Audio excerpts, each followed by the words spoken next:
The topic of this one, the proposition is the United States and China are making progress in creating a floor, in quotations, in U.S.-China relations to manage tensions and crises. Of course, Eli touched a little bit on this during the Q&A, but this is a increasingly important question given the what we're seeing right now in U.S.-China relations. As you recall, last fall, the meeting between President Biden and President Xi Jinping in Bali, Indonesia, where there was some agreement on both sides to find ways to more responsibly manage competition between the United States and China. And since then, we had several incidences, including the surveillance balloon incident, as well as China's continued use of large-scale military exercises around Taiwan. And at the same time, we also saw about mid this year an intensification of U.S. diplomacy towards China, a number of high-level visits to China. So as we look at all of these developments together, an interesting question to ask is, given these high-level visits and given the direction of the relationship, are we beginning to see a floor? So I've invited two leading experts to debate this, but before we ask them to give their thoughts, I would actually like to poll the audience to get your views on this. So next slide, please. So this is a poll that we would love for you to participate in. There's two ways to participate. One is if you take out your phone and you scan the QR code. If you don't know how to scan a QR code, that's not an issue. You can also go to the URL, which is pollev.com/ChinaPower. And then once you get to the poll, you'll be able to select agree or disagree. We'll just give folks about a minute or two to vote. And please feel free to vote both in person and online. And we'll, as we're waiting for the poll results to come in, I do want to take the time to introduce our distinguished speakers. So to my left, who will be arguing for the proposition, is Rick Waters, Mr. Rick Waters, Managing Director for Eurasia's Group's China practice. Prior to joining Eurasia Group, Rick was the State Department's top China official for 27 years, a very short period of time. And he oversaw the creation of the Office of China Coordination, informally known as China House, and served as the Deputy Assistant Secretary of State for China and Taiwan. Arguing against the proposition is Mr. Dan Blumenthal, Senior Fellow at the American Enterprise Institute. Dan has served in and advised the U.S. government on China issues for more than a decade, including serving as Senior Director for China, Taiwan, and Mongolia at the U.S. Department of Defense. So I really appreciate both Rick and Dan joining us, and I know there will be some disclaimers in terms of we did ask them to take different sides in this debate, and I think their views are probably a bit more nuanced than what they might be presenting to us today. But with that, let's take a look at what we're seeing from the audience poll. It seems the poll has more or less stabilized, and I think Rick, you will have a very difficult position. About 16% of the audience believe that we have created a floor, and 84% of the audience believe that we have not created a floor. If it goes the other way, it means I messed up. Yeah, so Rick might have an easier position. If we come out closer to 50-50, then maybe his points were relatively convincing. I would also want to show you, before we go into the debate, a poll that we conducted on Twitter for between September 27th and October 4th. Largely the same, but a bit more relatively equally spread, with 65.4% that disagree with the proposition and 34.6% that agree with the proposition. So with the difficult task of arguing against what the audience believe, let me actually turn the floor to Rick now. All right. Thanks, Bonnie. Bonnie, who's a great friend, she promised me that I would have the opportunity to come here and speak to all of you today, which I'm delighted to do. I thought after leaving government I was going to get to not have to defend the administration positions, and now, oh well. So here goes. Look, it's a privilege to be up here with Dan, who I've respected his writings for a long time on these issues. And so I thought what I would do in framing this debate is just to talk a little bit at the outset about what the administration thinks it is trying to achieve. I think what it does not think it's trying to achieve by setting a floor is to change China's policies or strategic intentions. I don't think that the goal is to trade away basic elements of the U.S.-China policy or its intentions. I don't think that's what's going on here. I think there's a very deep recognition that this is going to be a long-lasting strategic competition, and it's not going to be characterized by some decisive transformative end state. It's going to be a steady state, a multi-domain competition that is intensifying and that requires a degree of careful management through both the hard and the soft tools of diplomacy to avoid unintended conflict. And so I think, in a way, when you look at the definition of a floor, this I think is where we should be precise. I think the administration has two basic goals here. One is avoiding unintended conflict. It's not to say that, at all cost, but you don't want to have conflict in areas that you don't desire. You don't want it to be a result of accidents or miscalculation. That's one goal, but I actually think if you look at the question of setting a floor, that is not the only goal. The other real reason the administration is focused on this is that it is necessary in order to pursue a strategic competition policy that seeks to shape China's strategic environment around it in each of the key domains. It is a necessary condition to be seen as managing the relationship with China responsibly, or at least being the party that is trying to do so. If the Americans are seen as reckless, it makes it harder in democratic politics in other countries, and even sometimes in other politics, to align with the U.S. on interests that are shared, to create that shaping coalition, the goal of which, again, is not to necessarily change China or its strategy, but to raise the cost of individual policies and therefore deter them or affect them. So if you keep those two goals in mind, setting a floor is about avoiding unintended conflict, but also creating an enabling environment for the shaping effort. That, to me, is definitionally the benchmark against which our clearly rigged poll should be judged. So let's look at these two things in reverse order. I mean, I think we can argue pretty effectively that the shaping effort is proceeding apace. In two short years, with, I think, a lot of bipartisan consensus, and to be fair, building in large measure off of some elements of the previous administration's policy, you have a number of things that are moving in each of the key domains. And I'll just quickly simplify them to the global order, including values and informational dimensions, economic and technology competition, and then security. And I'm not going to belabor these points. We can go into them in the Q&A, but let's at least consider how that necessary condition of being seen, being perceived as trying to manage the U.S.-China relationship responsibly is an enabling proposition to what has happened. In the global order, sort of broadly written domain, 2 years ago when the administration came in, 4 of the 15 UN specialized agencies were headed by Chinese nationals. That number has already been cut in half.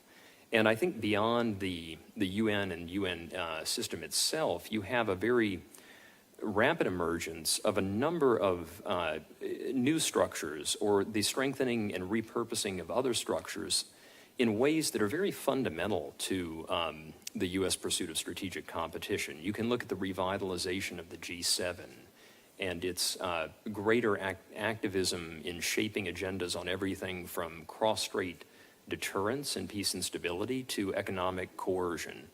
You can look at the AUKUS alliance. You can look at the fifth leader-level summit of the Quad and the expansion and diversification of that agenda, and the truly remarkable developments between Seoul, Tokyo, and now at Camp David, a new trilateral process that will hopefully institutionalize a different level of cooperation between the three capitals.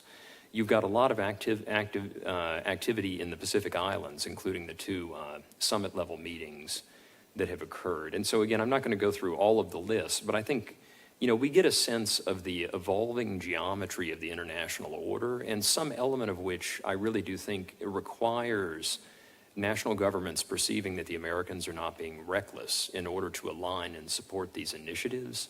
And I think in the values domain and in the defense of democracy here, nice thing about being out of government is I can be honest now.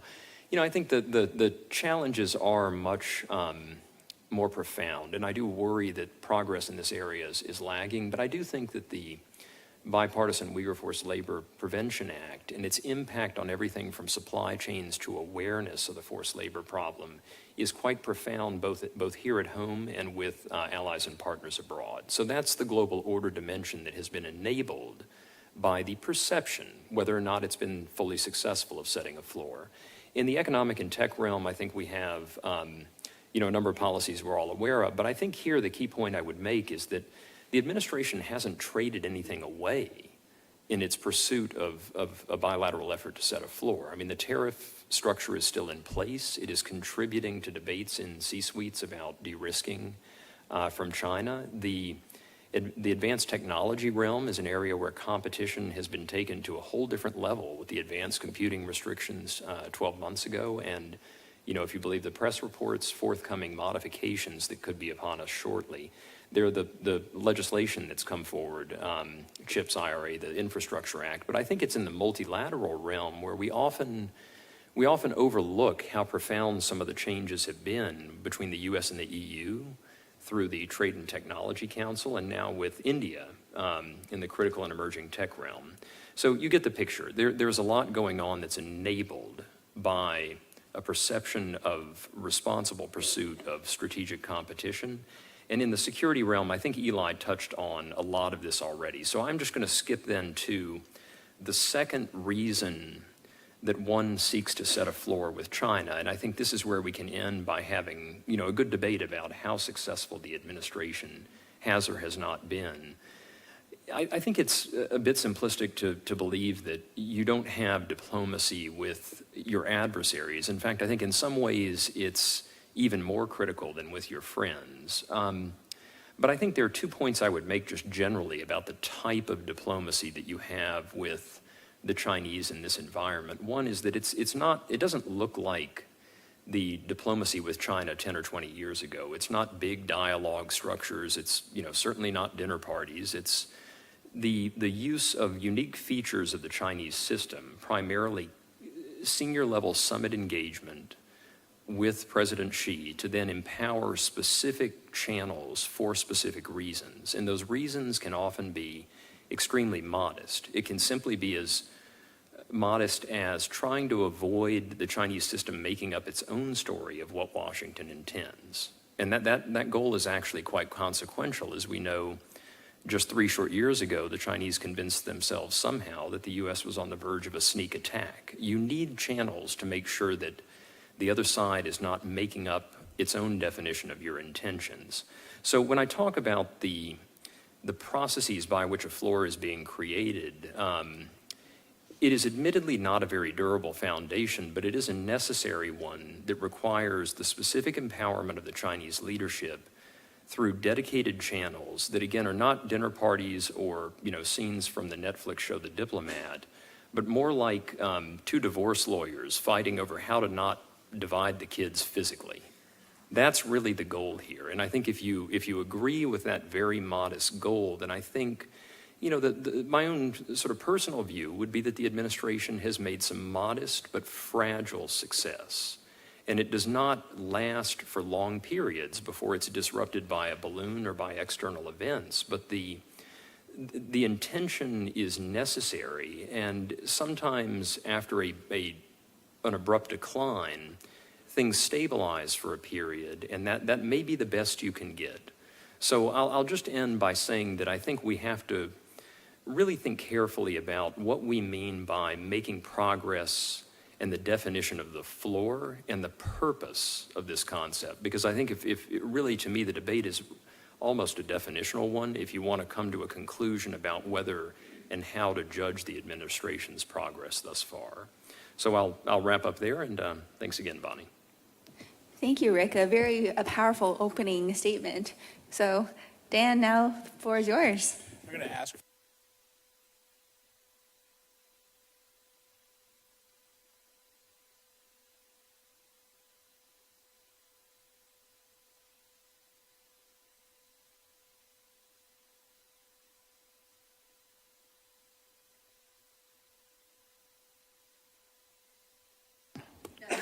There we go. And thank you very much. I'm honored to be on the stage with Rick, who's had a distinguished, not yet done, obviously, but a distinguished career in government and in China policy, and just honored to be on this panel with him. I think there's a lot I agree with, but I think the bottom line is Rick is sort of making the case for me as to why we're not close to a floor. And let me explain why. Because there's three reasons, in my view. One is she doesn't want a floor.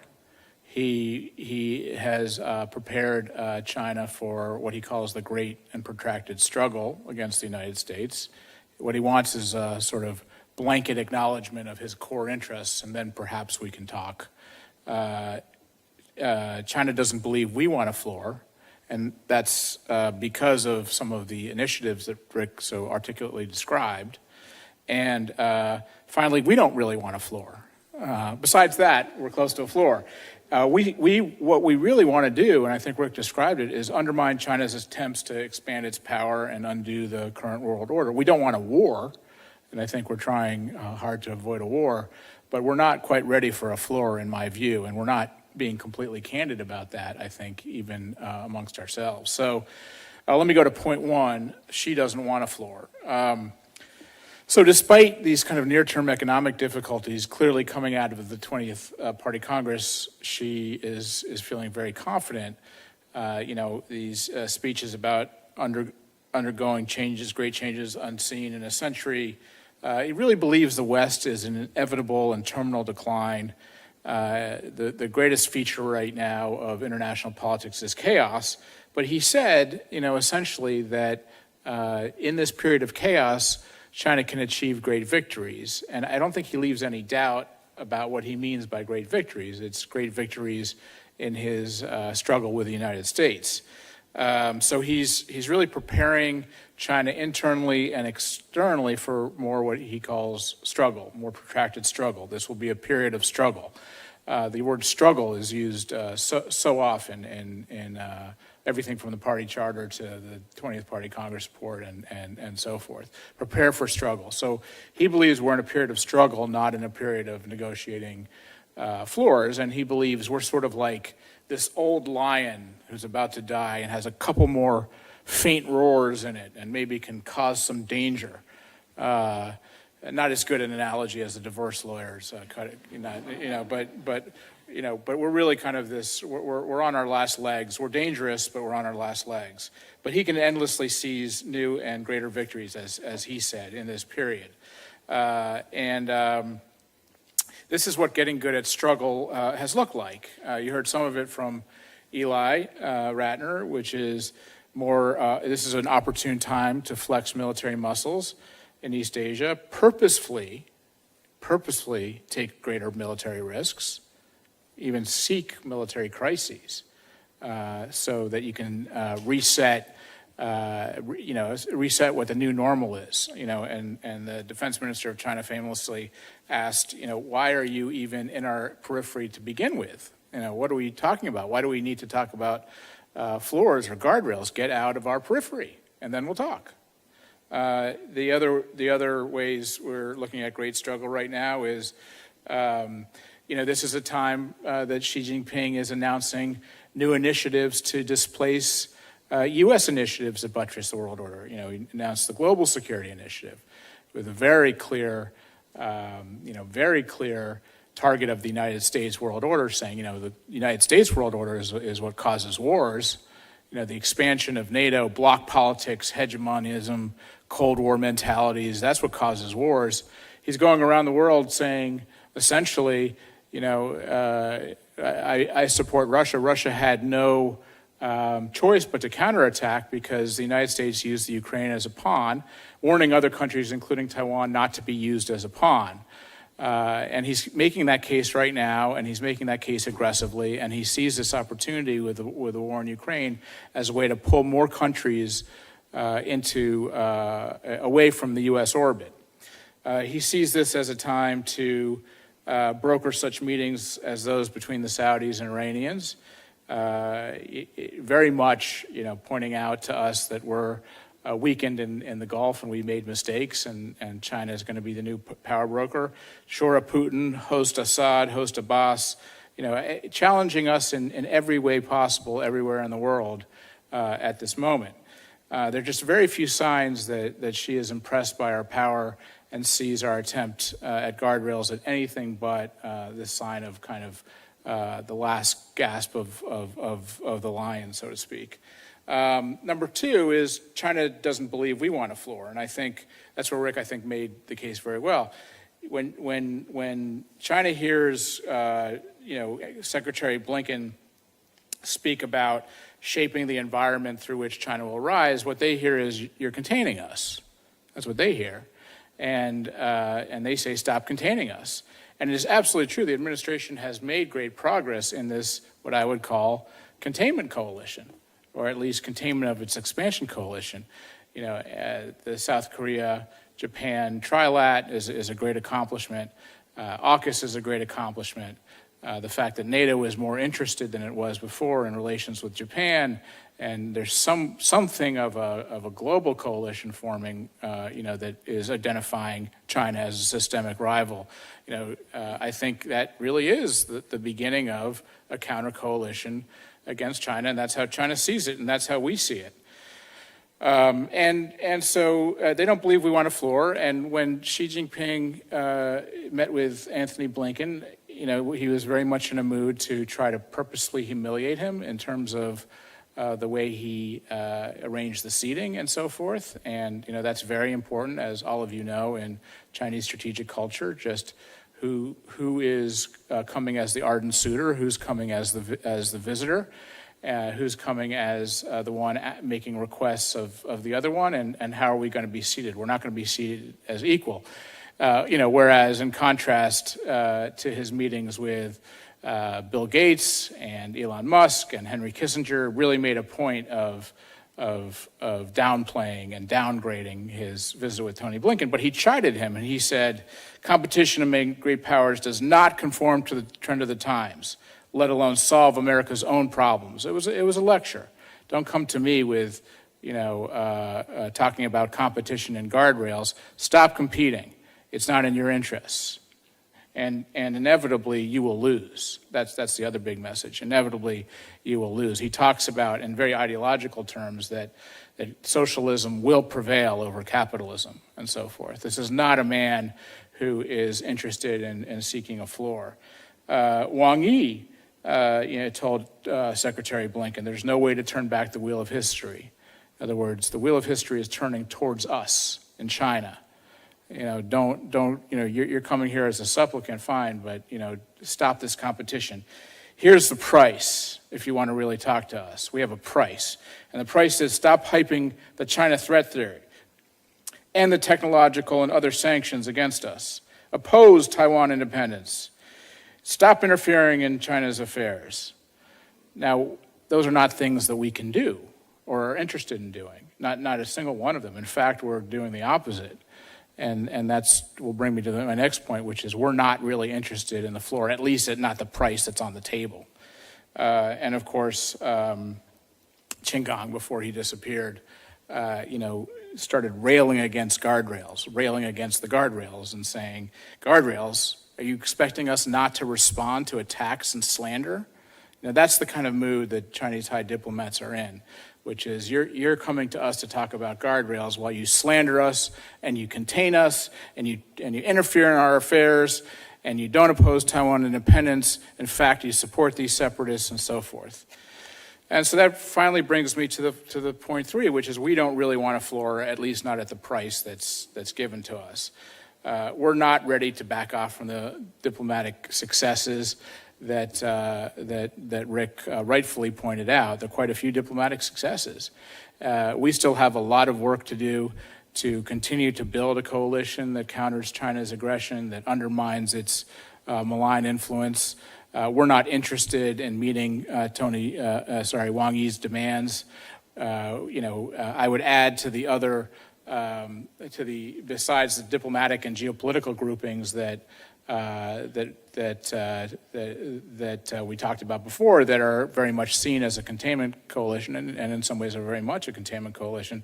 I would add that the technology restrictions, the October 7th, 2022 technology restrictions really harmed the Chinese semiconductor industry, right? That's the Chinese view that as a hostile act. Now, these are necessary acts that we have to take, in my view, but they're not viewed as confidence-building measures, as guardrails, or as floors by the Chinese, nor do we really view them as such either. Our security assistance to Taiwan is as strong as it ever has been. We're not in the business of opposing Taiwan independence. You heard from Eli all the different things we're doing around the region militarily to better posture ourselves. If I was a Chinese strategic planner, I would say, well, they're really tightening the noose. I mean, they're really containing us.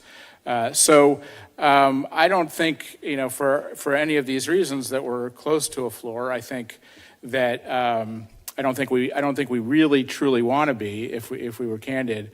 I think we are making attempts. We're sending cabinet officials to China, to make these kinds of attempts, but they don't return with very much. They don't return with very much except for these lectures and these kinds of the ire of the Chinese. Stop doing these things to us that are attempting to contain us.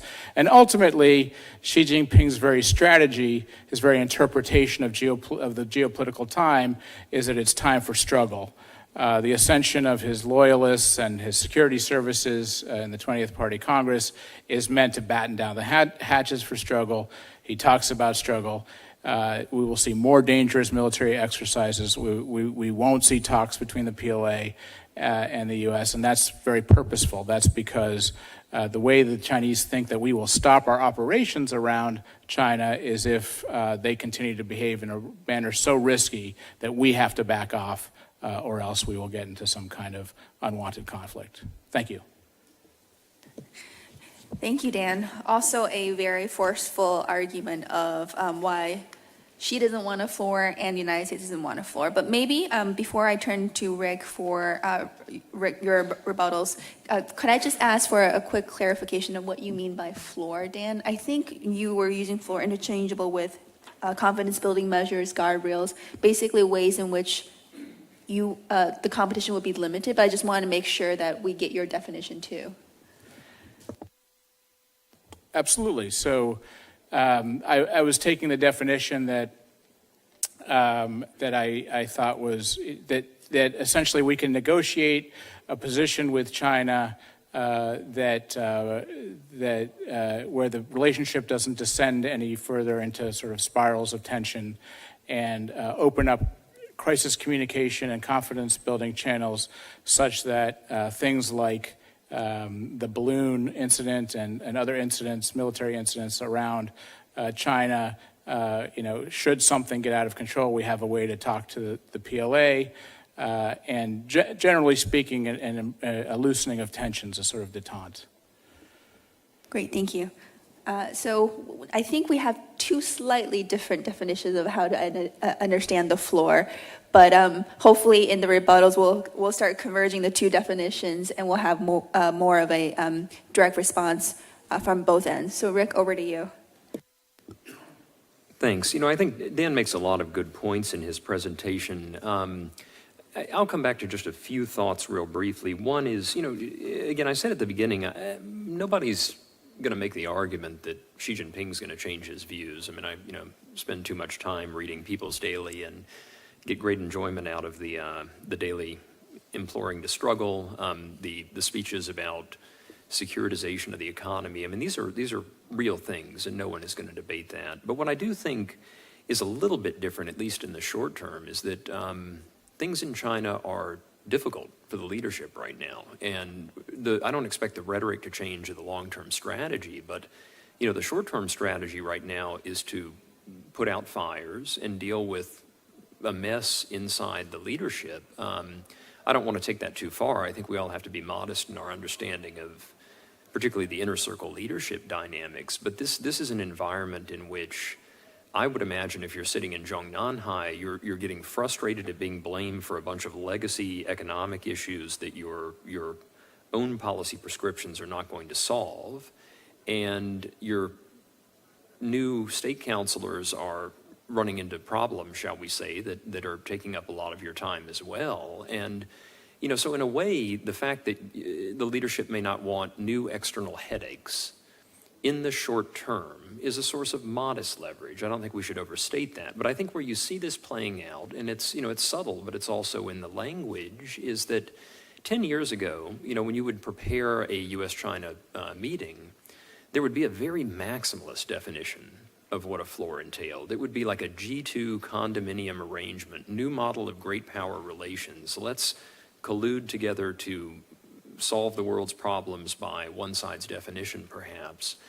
And, in a way, I think because of the domestic challenges on the Chinese side this year, I think it is possible to at least posit that the price has come down. If you look at the Xinhua statement after the Bali summit between the presidents last year, yes, it's true that the Chinese still complained about the idea of guardrails, which they think will, as they often put it, it will allow the Americans to have seatbelts so they can drive faster in strategic competition. But they didn't challenge the notion of setting a floor. And the language, the older maximalist language has started to recede.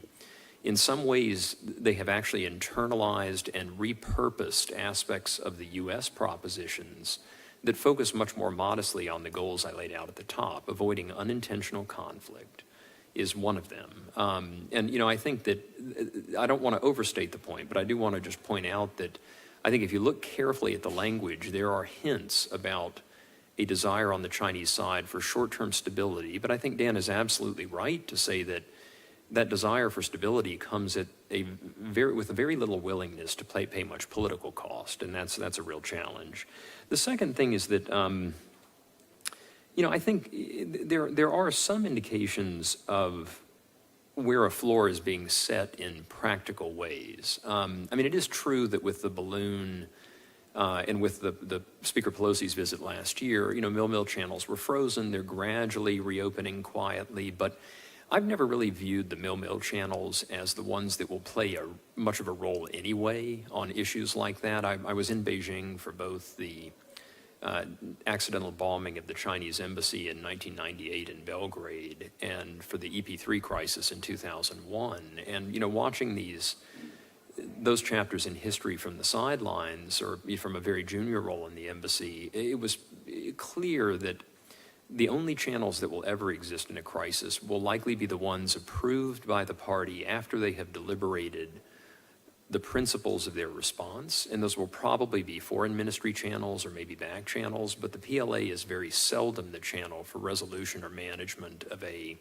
severe crisis like that. And that was the same pattern that played out during the period of the balloon, when the primary channels were between senior officials at the State Department and the NSC and then Ambassador Qin Gang, or in the field between Ambassador Nick Burns and the Foreign Ministry. And so, again, it's a very thin floor. I don't want to make more of it than there is, but that's just a steady state of the relationship that will persist. I do think that in some other areas of the relationship, if you look at what we mean by floor, there is a risk that China will overreact to restrictions or policies that it misunderstands. And, technology is a great example where coming into this year, I think there was a bedrock conviction that the U.S. was embarked on an all-out containment effort to go all the way as far as it could in every aspect of advanced technology. And yet I do think some of the modest channels that have been set up between commerce and their counterparts have started to explain where the boundaries may be. They have shown there is a pathway for Chinese firms that are not involved in civil-military integration to come off of entities lists. And some of that has been recycled, although it wasn't really noticed because of the controversy over the new Huawei phone.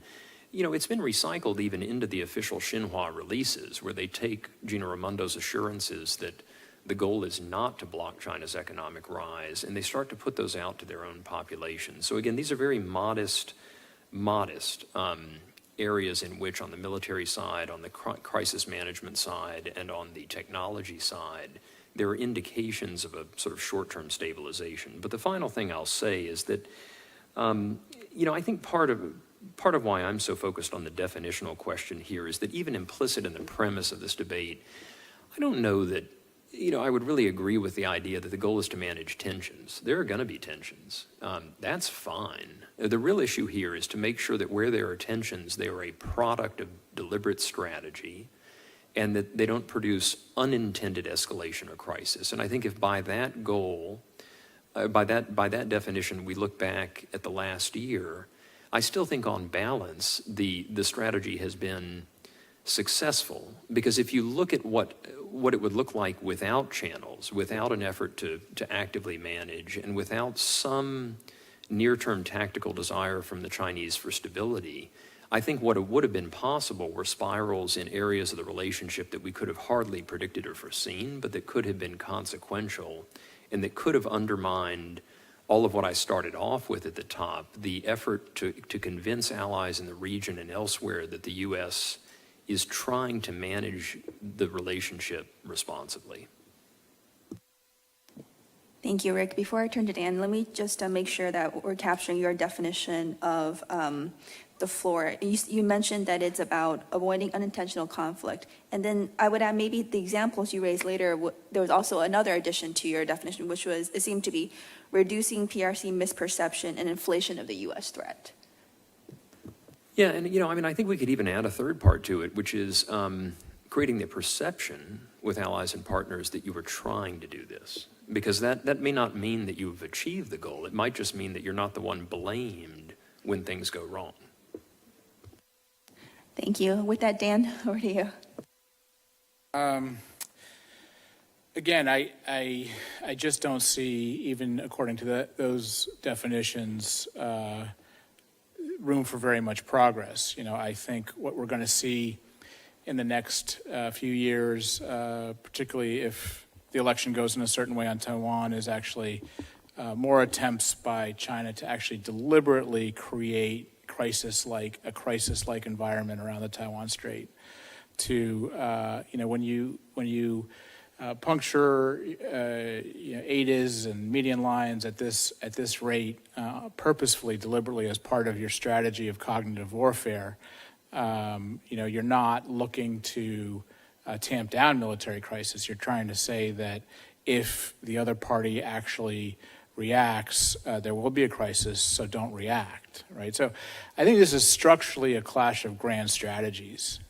And I think if you take a Cold War analogy, first Cold War analogy, I know you have a debate later. I just weighed in on your debate later about the Cold War.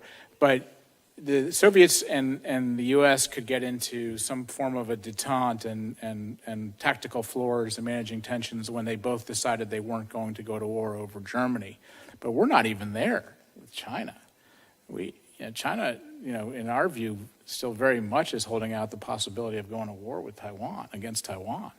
So we have a lot of work to do to stabilize deterrence before we can start to really. The Chinese have to take us extremely seriously when we say we're going to deter them from taking actions we don't like and contain their expansionism before they'll really get into talks with us about some of the issues that Rick pointed out to.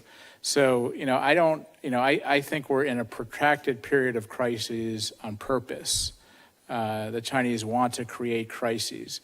The U.S. grand strategy always, which is a soft form of containment of China, and the Chinese know it, always holds out the possibilities for talks and for crisis management. But that's just simply not how the Chinese Communist Party under Xi Jinping sees it.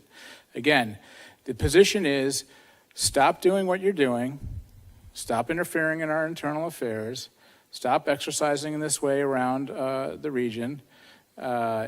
Stop trying to contain us. Stop reposturing. Stop interfering in Taiwan. Stop supporting the separatists, and then we'll talk about a floor. Stop competing, even. And we're just simply not prepared to stop competing. In fact, I think that in response to many of the actions I think the Chinese will take throughout from the South China Sea to the Taiwan Strait, we're actually going to see more U.S. Security assistance, more, as Eli Ratner said today, more deterrence, and the Chinese are going to read that as containment, and they're going to keep lecturing us about how we have to first stop the containment, and then maybe possibly we can talk about managing tensions. Finally, I don't think the Chinese, the October 7th, 2022 actions we took, we really harmed China's semiconductor industry. Now, I'm for the action, right? We really have a new policy of keeping certain capabilities out of Chinese hands writ large, not just the military's hands, China's hands. They can't view that as anything but the beginning of a set of actions that are coming that are meant to contain and suppress their economy. That's how they see them. Now, we have to do these things. But I don't think, again, if I was a Chinese strategic planner, I would see it as anything but the U.S. moving to a full economic containment policy. And in fact, that's how the Chinese actually see it. And part of the reason, even in the economic sphere where, we sent a couple cabinet officials to China without much to show for it. And again, sending 4 cabinet officials to China without a reciprocal visit, the Chinese will not read that as 2 equal parties trying to negotiate crisis management mechanisms. They will read that as the U.S. being an ardent suitor who will keep coming and keep asking China for things, even if they get turned down. But again, I wouldn't, if I were China, I completely understand why they read our policy as one of economic suppression, and the Chinese now have a policy through dual circulation and through other means of trying to protect themselves and insulate themselves as what they think is going to become even stronger measures to contain their economy and suppress their economy. So even in areas where you would think that there could be more of a detente in commercial relations, I think the Chinese also view that as another area of struggle, as another area of tension, and another area where it's difficult to build confidence and to manage tensions and crisis and create that floor. Thank you very much. I think there's just so much to unpack. I guess I'll start with 2 more fundamental questions, and then maybe open this up for questions from the audience, because I'm sure folks will have a lot to also ask. I guess 2 fundamental, maybe related question is, do we need a floor? I think the 2 of you are coming on opposite ends, but I think it would just be nice to clarify, do we need a floor in U.S.-China relations? And I think, Dan, you used the term a stabilized deterrence. So if we view a floor as stabilizing deterrence, do we need that? And Rick, you mentioned that it is, what did you say? You said that tensions are fine, and some of them, as long as they're a product of deliberate U.S. strategy, right? So both of you are recognizing moving forward that we will have tensions and there will be crises. There will be much more friction in the relationship. But as we move forward to that, do we need anything to stabilize that or anything to set some boundaries? Let me just start with that first question. Thanks. Whoever wants to go first. We'll get you off the hot seat. We do need it. We do need a floor. We do need diplomacy. We do need to negotiate ways to manage tensions and to avoid conflict. But we're not close to being in a position to actually negotiate that. There's a lot more work. The Chinese will take us seriously once and if we complete the work that Eli Ratner was talking about in terms of setting up a new deterrent posture in the region. We haven't even discussed the level of instability the Chinese are introducing into the system with their nuclear plans that Eli Ratner meant to, and there's a reason that they're not transparent about it. It's meant, rather than creating confidence, it's meant to undermine confidence. Chinese grand strategy, Chinese military strategy, is very much meant to undermine confidence and to keep us on our heels. Now, the answer to that, the way to get to a stabilized deterrence, is to really finish the work that we've been talking about and Rick articulated earlier in this panel, which is these various coalitions that we have negotiated have to really take hold and be strengthened and turn into something more than something even stronger. So the Quad, AUKUS, the Trilateral, some of the other minilaterals, more credible combat power has to be in the region, as Eli Ratner mentioned, in ways that the Chinese really feel like it's too costly to continue behaving in this fashion. We need to really deal with the extended deterrence issue that the Chinese are trying to break with the Japanese and the South Koreans. And we need to change the perception fundamentally in China that we're in terminal decline and that we are in a period where, the next 10 years or so, they can just wait and they will inevitably rise and be in a stronger position. We ought not go running to China seeking detente when they're not looking to reciprocate. They'll talk to us when they feel like they have something to talk to us about. And really that, at the end of the day, means continuing the work of building these alliance coalitions, building up the military power, continuing to do the kinds of things we did October 7th, 2022, keeping high technology out of China's hands. It won't be pleasant. There'll be more conflictual relations during that period of time, but I think we will get to a stabilized deterrence if we take these stronger measures to undermine their confidence, to contain their expansion, and to subvert their attempts to undo the world order. Well, I'm finding myself in too much agreement with Dan, so I'll accentuate the differences just for the fun of it. No, I think there are some areas where, to be honest, I think this is where the definitional struggle actually comes in. I mean, if you think of, let's quantify this a little bit. Where have floors been set? I mean, you look back at, February of last year, Xi Jinping and Putin standing together at the Winter Olympics just before the Ukraine invasion, and the no limits partnership that is announced, and the signal that must have sent to the Chinese system that thou shalt help Putin and Russia in the war effort. You fast forward only 3 short months, and U.S., European, and partner diplomacy succeeded, I think, in setting a floor in the sense that China did not do what many feared at the time, and what I think, has been in the public domain. A lot of intelligence professionals and thoughtful analysts were worried might happen, which was that China would translate no limits into provision of lethal support or significant efforts to undermine and evade sanctions. And so I think that's an example of where, I would actually agree with Dan in many of the strategic and hard military realms. It's necessary to build the hard tools of deterrence before we will get to progress in those areas. But in other elements of the relationship, in the diplomatic realm, most prominently, I do think there are areas in which partial floors have been established that have proven durable even through the balloon chapter. And so we have to maybe quantify a bit. I think going forward, and this is where I'll leave off, Bonnie, I think let's look at what happens when the administration rolls out whatever the new export restrictions are, the modifications to the October 2022 advanced computing restrictions. How will that affect who China sends to APEC? I mean, there are questions out there that might be the metric that we can't predict right now.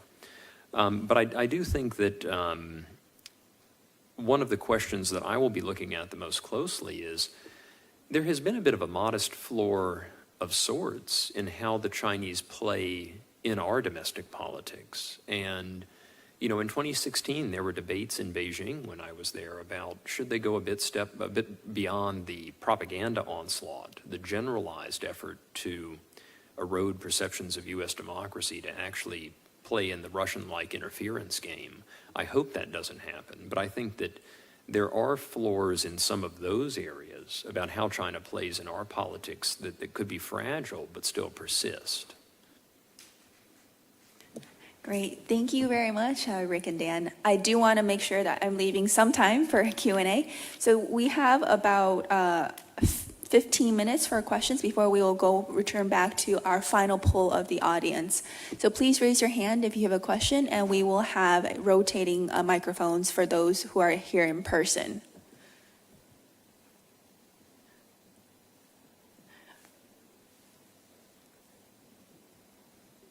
Hi, thanks. Chase Winner with Energy Intelligence. Can you talk a little bit about sort of the geoeconomic competition between the two sides? Obviously, since we cover energy, I'm interested in the sort of oil sector, but also the renewables with, the U.S. industrial policy. And you see now, for example, in Europe, sort of a backlash against Chinese EVs. So yeah, if you could just address sort of how this economic tensions play into the political ties as well. And maybe how economic tensions relate to floor in U.S.-China relations too. It's escalating, right? So that economic war first started with the trade war with Trump, the Trump era, and then it's sort of escalated. Well, I'll thank you for the question. I'll restate what I said before. Economics used to be the area where we thought, it's kind of a pressure valve, a place where we could find agreement where the two sides could trade freely, and commercial ties and so forth would provide distraction from other forms of competition. But I just don't think that's true anymore, and this sort of goes to the centrality of my argument. I don't think it was it was the Chinese that really started the economic warfare, going back to, it depends where you want to start. I mean, you can start with, not fulfilling their obligations under the WTO. You can start with 2006 Indigenous Innovation Plan. You can start with, Made in China 2025, and so forth, which came out in 2015. I think the U.S. has been slow to react.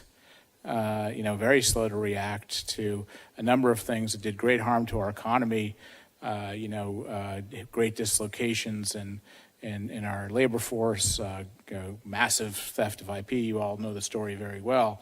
But now that we have started fitfully to react, these October 7th, 2022 sanctions, other measures the Trump administration took, some continued by the Biden administration, the Chinese are now saying openly that economics is a domain of conflict. Economics is a domain of warfare. That they have to build their supply chains and use their consumer markets in ways that build leverage over the rest of the world. That it's not so much about economic growth anymore, if at all. It's about who has more economic leverage. And the Chinese have built positions of great economic leverage, from the pharmaceutical supply chain to the EV supply chain, as you mentioned. And again, I think it's been a mistake. I mean, we're going to move to a situation where we are more dependent on the Chinese EV supply chain. They will weaponize that. And that's to my point. This is not a country looking for floors or minimizing tensions. This is a country looking for leverage. This is a country looking to struggle with us. This is a country that thinks that over time they have the advantage, and they will keep building points of advantage.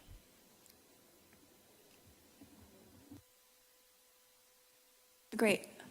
Happy to take other questions. Oh, sure. One over here. Yeah, thank you. I am Venkat. I'm visiting Fulbright scholar from India in George Mason University.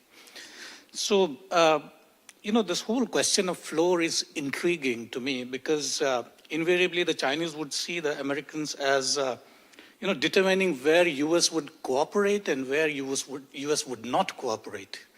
And therefore, I just want to ask,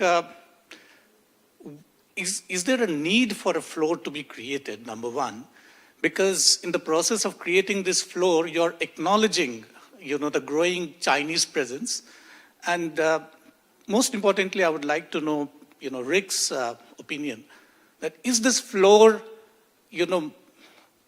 more geared towards building a larger coalition to contain China. Because I think that's the only way this floor concept is going to work.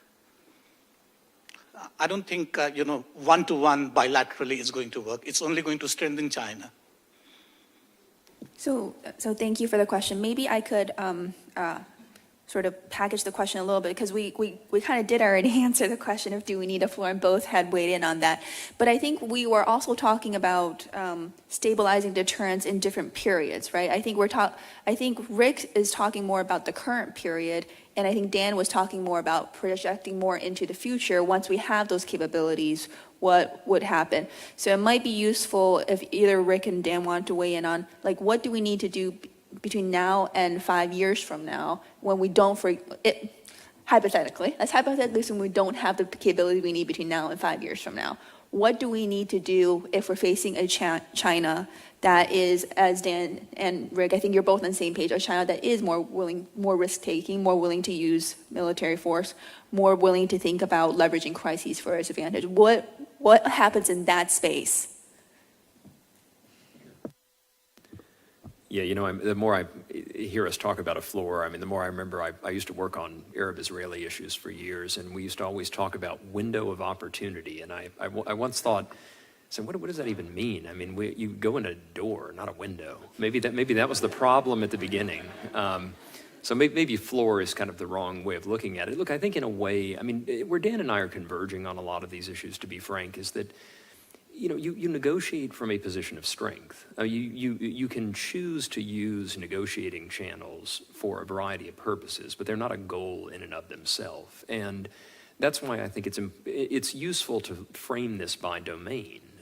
I think in the security and sort of regional stability realm, it's absolutely true that you have to build both hard deterrence, you have to advance the process of building Taiwan's asymmetric and whole of society defenses. You have to build out the regional architecture and make sure that it's doing things and not just saying things. And then that puts you in a position of strength with certain channels.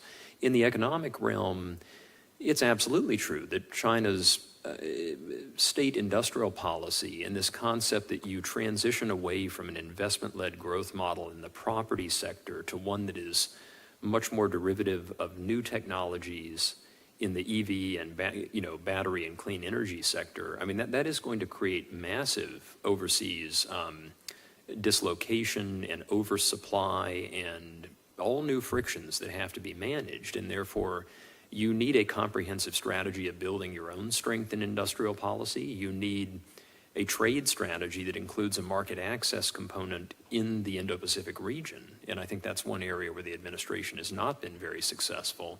But you do still need channels to the Chinese side to explain what you're doing, explain what you're not doing, and manage what is still a $750 billion bilateral trade relationship, whether or not we like it in its current form. And so, I think there's a common thread in all of this, which is that a floor is not the goal. A floor is, I think, a euphemism for using negotiating channels from a position of relative strength for a clearly defined purpose. And maybe if we look at it that way, the honest answer here is that the administration hasn't been successful in every domain because they're doing more of the foundational pieces to build that strength initially. But in other domains, I would say there has been some modest success. Well, I think, I think times ahead will be difficult, to quote Xi Jinping, and we need to dare to struggle as well, to quote Xi Jinping. I think everyone has to quote Xi Jinping now. It's Xi Jinping thought. I think some of the things that Rick described the Biden administration doing are right in the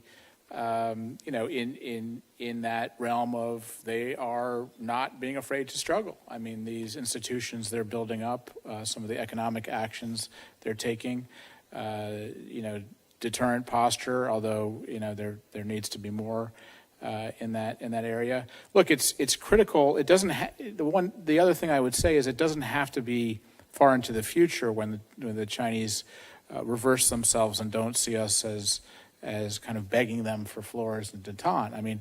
one thing, I actually think the Chinese very much are supporting Putin, and they're just having it both ways. They're bucking him up diplomatically. They're doing all kinds of things right below the threshold where, and even maybe above the threshold where sanctions could be enacted if we really looked more carefully, things like the aerospace industry and so forth. So that's one area. If the United States and NATO really succeed on their own terms in that theater, for example, then China in a short period of time might start to think again about whether or not the United States is as weak and in as much decline as they thought we were. That's the kind of calculation I think we need to get to.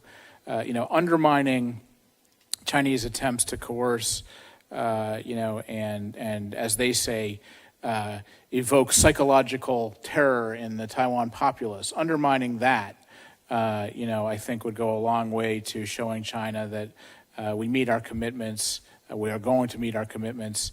We are going to struggle too. We are going to struggle precisely at the time, as Rick described, that Xi Jinping is facing difficulties. I think this is precisely the time to create more problems for him when he's feeling less secure at home, such that he will have more reason to try to stabilize things. But we have to dare to struggle. That's really the slogan that we should take up in order to get to that place of some stability in our relationship. So in some way, Dan, you're saying Xi Jinping is right. China has to dare to struggle, and the United States has to dare to struggle. He started it. Okay. With that, I do want to make sure we give our online audience some opportunities. So, Brian? So one question is, how do third parties fit into perceptions in Washington and Beijing about putting a floor in the relationship? So, for the U.S. perspective, how do allies fit into that? And from China, how do countries like Russia or some of its other partners fit into their calculus? Well, I can offer a few thoughts on this. One, let's go back to last August and the speaker's visit to Taiwan. I think there was when you look at the cross-strait issue right now, I think, the Biden-Harris administration has been trying to build up the hard aspects of deterrence, and this has been very much a partnership with President Tsai and the Taiwan leadership. But when that event occurred, it wasn't just the hard aspects of deterrence that were important. It was also the very slow and deliberative process, working with third parties, working with other governments to signal publicly to Beijing that there was a common interest in peace and stability in the cross-strait context. And that diplomatic effort, it does have some real, albeit subtle, deterrence value. But, the flip side of the coin was that many of the countries who we were working with to negotiate those statements, they didn't want a U.S. that appeared reckless, that appeared to be triggering crises for reasons that were not strategic. And so I think that's a good example of where third parties come in. They can play a very important role in signaling to Beijing that this isn't just a U.S.-China problem. It's a global problem. It's a problem that would have immense impact on national economies and different macroeconomic considerations, even for countries in the global south who may think they don't care. But at the end of the day, those third-party voices are a critical component, secondary component perhaps, of the overall deterrent effort in the cross-strait context. And that requires an enabling condition, which is the perception of responsible management of the relationship. I think third parties play an enormous role, and so many are asking the United States to do more to contain China's expansionism, to establish a favorable balance of power. AUKUS, the trilateral with Japan and South Korea, some of the new movements in NATO and the EU, extremely important over time to show China that this is they will not succeed in what they're trying to do, in trying to undermine a world order that has been of great benefit to many of these countries. We do have to be very careful, though, in terms of our language. When we start to seem like we're seeking a detente for detente's sake, or we start to chase China around for meetings and so forth, it does signal two things to allies at times. One, that those who are on the fence are now seeing the United States kind of move off a more realistic and hardened policy, and therefore they might have an excuse to do so as well. So we really need to toe the line and be careful in changing our language from competition to detente, changing our language from decoupling to de-risking, because it's tough enough to build these coalitions to begin with. We don't want to give anyone the perception that we're not sticking to our guns on those policies. Great, thank you. I do want to collect two final questions from the audience here and then wrap it up and do the final poll. So if you have a question, raise your hand. So one here, and then I think I saw one in the back for a while.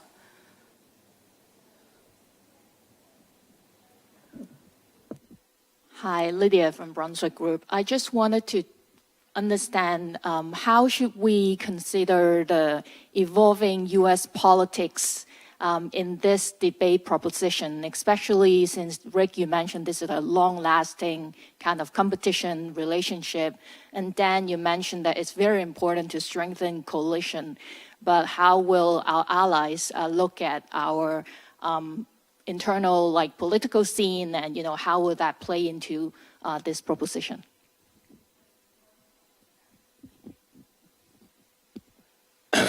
My name is Samar Chatterjee, Safe Foundation. I guess the relationship between China and the United States is a relationship between two big bullies, United States has been, since the Second World War at least, and maybe before in South America, was a big bully. And the Chinese have been historically, but there was a period where they were subjugated by the Western powers and so on. But now that after Nixon's visit was a clear indication that China wanted a change in relationship with respect to Soviet Union.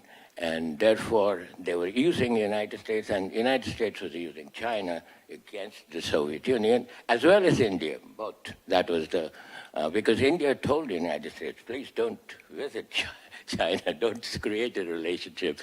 However, this rocky relationship should continue unless it leads to a third world war, because it appears now it's not going to be the third world war between the United States and Russia. It's probably going to be the United States and Russia and China, unless U.S. changes its policy and moves one of them out. So sorry, did I hear a question there?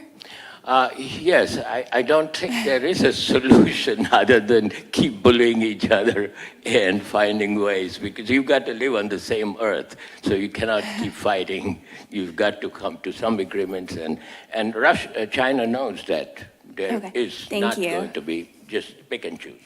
Thank you. So we have 2 minutes, so pick and choose whatever questions that you may want to weigh in on or not. The easy question of U.S. internal politics.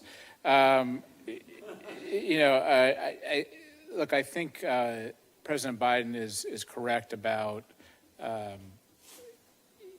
we have got to demonstrate that democracy can deliver. It's under threat worldwide. It's under threat by China. It's under threat by Russia. It's under threat by states aligned with them.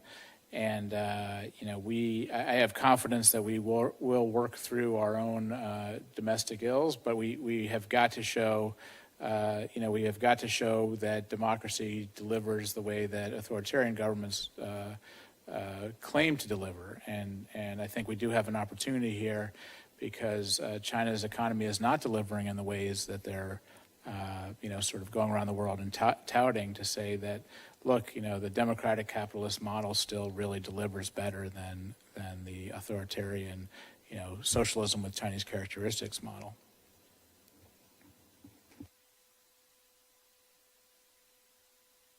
Great, perfect timing. We have 1 more minute for our final poll. So I think our speakers are actually more aligned than actually arguing against each other. So maybe let me add a slight adjustment to the poll. So the United States and China are making some progress in creating a floor in U.S.-China relations, managing tensions and crises. Let's add that some in there to see if that changes this poll at all.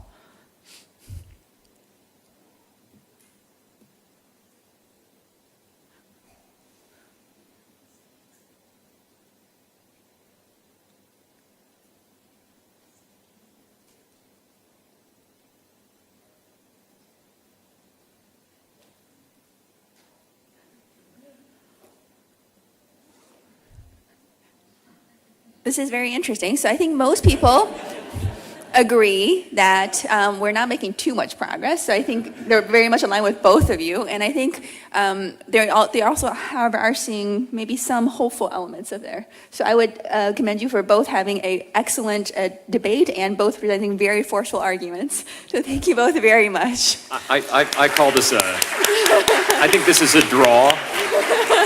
She changed the question, to be fair to Dan. Did it actually come out as a draw? I think. And I'm telling you, we did not manipulate the polls. Yeah. There was some rigging here. I'll leave that to the... For this panel, we'll be focusing on the proposition that Xi Jinping has signaled that reunification with Taiwan is a legacy issue that he must achieve during his term in office. As you know, and Eli talked a little bit about this earlier during his keynote speech, Xi Jinping has made clear that he does not want Taiwan problem to be passed down from one generation to the next. So this discussion will feature actually two folks who both in some ways disagree with this proposition, but in different ways. And they will share how they view both the timeline for unification as well as how Xi Jinping looks at this question. But before we do that, again, we want you to vote. So next slide, please. The voting here is going to be a little bit more complex, mainly because our two experts disagree on what they disagree about with respect to the proposition. So we actually have 3 choices for you. The voting process is the same. And please I think you can read the 3 choices yourself. I was also told earlier that in the prior debate, I didn't wait long enough for the online results to come in, so I will wait a little bit longer. And the actual results from the prior debate was in favor of Dan at 46 to 53.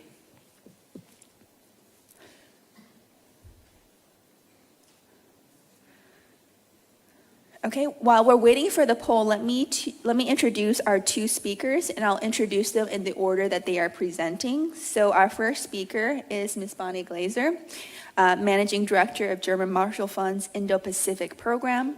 She also is a non-resident fellow with the Lowy Institute in Sydney, Australia, and a senior associate with the Pacific Forum. And she has worked at the intersection of Asia-Pacific geopolitics and U.S. policy for more than 3 decades. She should be a very familiar face to you since I took over her portfolio and her program. So as you know, Bonnie Glaser started the China Power Project. Our second speaker is Mr. Chas Raja. He's a research staff member at the Institute for Defense Analysis at the U.S.-China Business Council. Sorry, no, that's not right. He's a research member at the Institute for Defense Analysis. I'm not sure where the second part came. And I also am a staff adjunct at IDA, so I'm not sure why that came out that way. He concentrates his research on U.S. national security and defense policy and analysis of China's national and defense strategies and governance. Prior to joining IDA, he served as the inaugural Deputy Assistant Secretary of Defense for China within the Office of the Secretary of Defense. So thanks again for both of them for joining us. So let's take a look at the poll results. It seems like at least over 50%, more than 60% of those don't agree that Xi Jinping has signaled Taiwan must be unified during his term. But there are different reasons why people disagree with that. And it seems the majority, or almost most of the folks, 49% agree that U.S.-China relations will determine when China uses force to unify with Taiwan.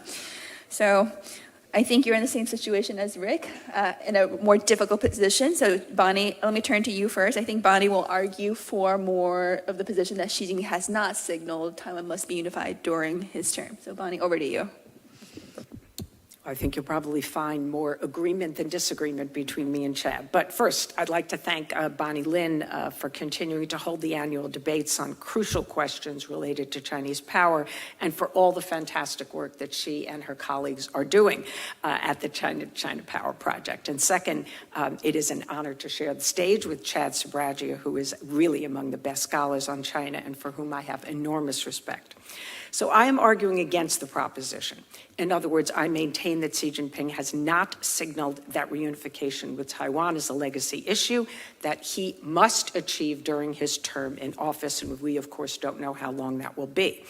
But the key term in this proposition that we are discussing is signaled, so we are not debating what Xi Jinping thinks. We cannot read his mind, but signals include words and actions, and I will discuss both.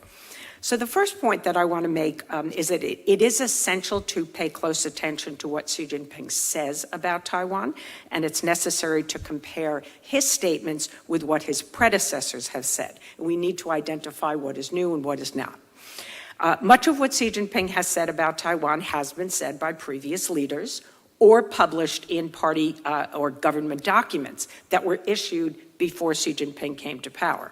So in my view, it is not accurate to conclude based on rhetoric that Xi Jinping views reunification as especially more urgent than Hu Jintao or Jiang Zemin did. And I'm going to give you some examples.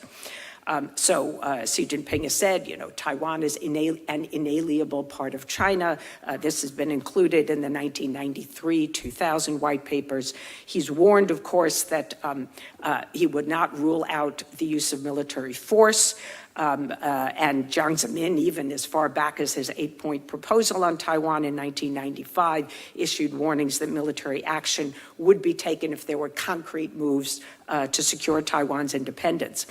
There was a statement in the 2000 white paper on Taiwan that said that if grave turn of events occurs leads to the separation of Taiwan from China in any name, or if Taiwan is invaded and occupied by foreign countries, or if the Taiwan authorities refuse indefinitely the peaceful settlement of cross-strait reunification through negotiations, the Chinese government will be forced to adopt all drastic measures possible, including the use of force to safeguard sovereignty and territorial integrity and fulfill the great cause of reunification. So that's a pretty wholesome, fulsome statement that goes all the way back to the 2000.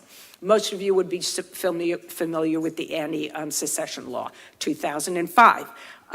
Where there is an article that says non-peaceful means and other necessary measures can be legitimately employed if Taiwan independent forces cause the fact that Taiwan cedes from China, or major incidents occur resulting in Taiwan's secession from China, or, importantly, possibilities of peaceful unification are entirely lost. My second point is Xi Jinping inherited the policy guideline, and this is important in Chinese parlance and in their policy. It's the policy guideline of peaceful reunification in one country, two systems, and the strategy of pursuing peaceful development of cross-strait relations. And in the last 11 years he's been in power, he has not changed the guideline or the strategy. So any document you look at, any statement that is made, this is most recently repeated when they launched the new integrated development zone between Taiwan and Fujian, includes these statements. So if Xi Jinping had wanted to signal urgency, he could have adopted a new guideline and strategy, but he is not. Third point. Xi Jinping's statement at the 19th Party Congress political report that reunification is essential for national rejuvenation has a very long lineage. So you have an authoritative party-state discourse that has long framed national unification as a critical part of national rejuvenation. So this goes all the way back to the 15th Party Congress in '97, when Jiang Zemin loosely linked reunification with national rejuvenation, when he said the complete reunification of the motherland and the comprehensive revitalization of the nation will certainly be achieved. didn't say it was a precondition, but said them in the same sentence. And then in 2007, Hu Jintao actually connected these more firmly. This is the 17th Party Congress. He said cross-strait reunification is a historical necessity for the great rejuvenation of the Chinese nation. So yes, Xi Jinping, 19th Party Congress, said it is essential. Reunification is essential for national rejuvenation. But there's a history here. It really isn't completely new. Jiang Zemin and Hu Jintao talked about realizing the goal of building China into a rich, strong, democratic, and civilized socialist country by the 100th anniversary of the founding of the PRC, middle of the century. So Xi Jinping isn't the first to refer to basically 2049 as a target date, which is what he said at the 19th Party Congress.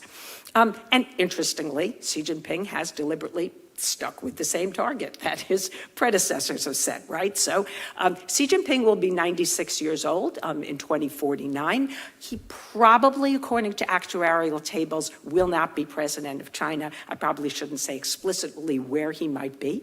But in any case, he could have set a firm deadline for reunification that could have fallen during his third or his fourth term in office. So he had the opportunity to do that in 2017 or at the 20th Party Congress in 2022. And his decision not to do so, to pull that deadline forward and say something more explicit, I think indicates that this is not a hard deadline. Instead, Xi Jinping is signaling the importance of reunification while avoiding a rigid or near-term timeline that would limit his options, that he continues to need that flexibility. And again, notice that word signal.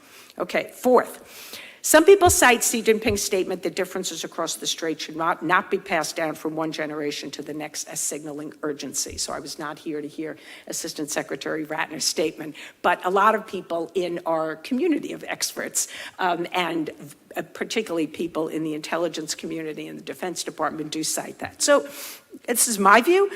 In analyzing this statement, we cannot ignore the context. Xi Jinping first said this in October of 2013, and he said it to former Vice President Vincent Xiao from the KMT on the sidelines of APEC. And what exactly did Xi Jinping say? He said, from a long-term point of view, the long-standing political differences between the two sides of the strait must be resolved one step at a time. We cannot continue passing these problems down from one generation to the next. Now, KMT President Ma Ying-jeou was in power, of course, at the time.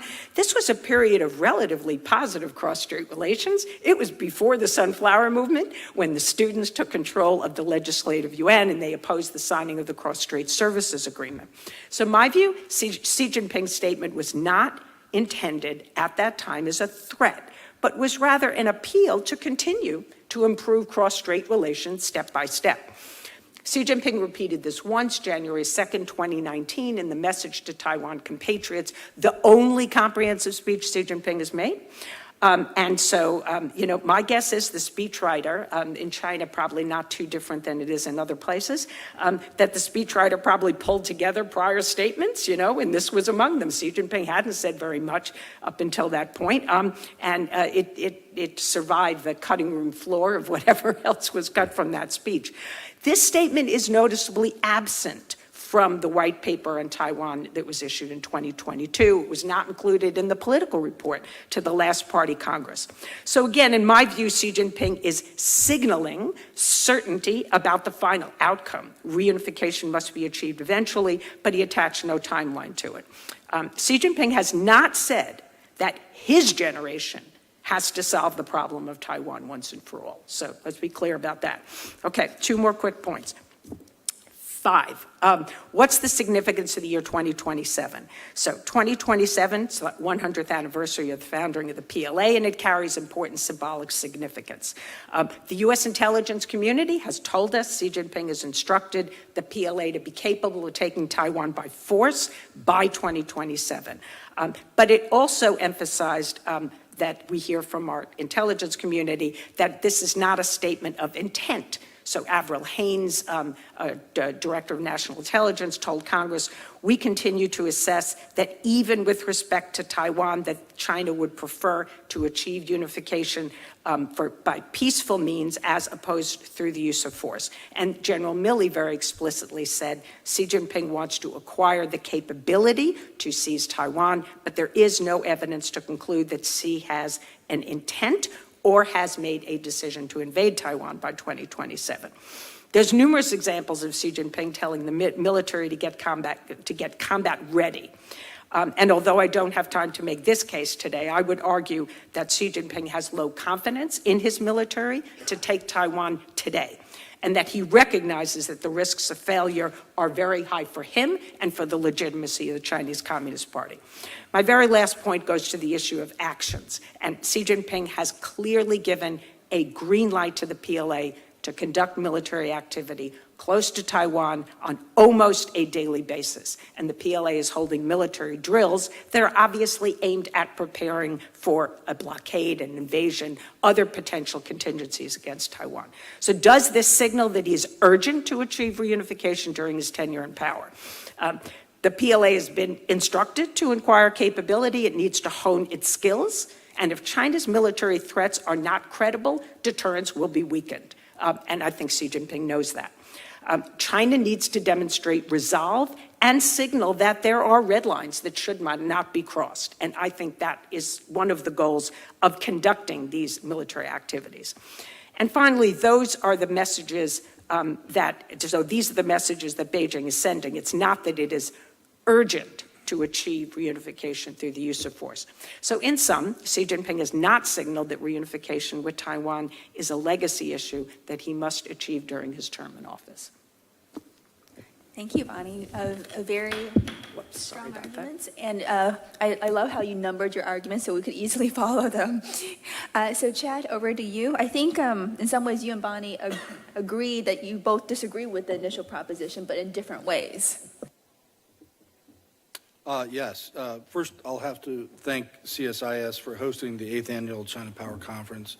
I'd certainly also like to thank Bonnie Lin for the invitation, but frankly, maybe she should thank me because for the courage to face questions with Bonnie Glaser. I mean, she's an icon here previously and certainly in the community, and I have such deep respect for her.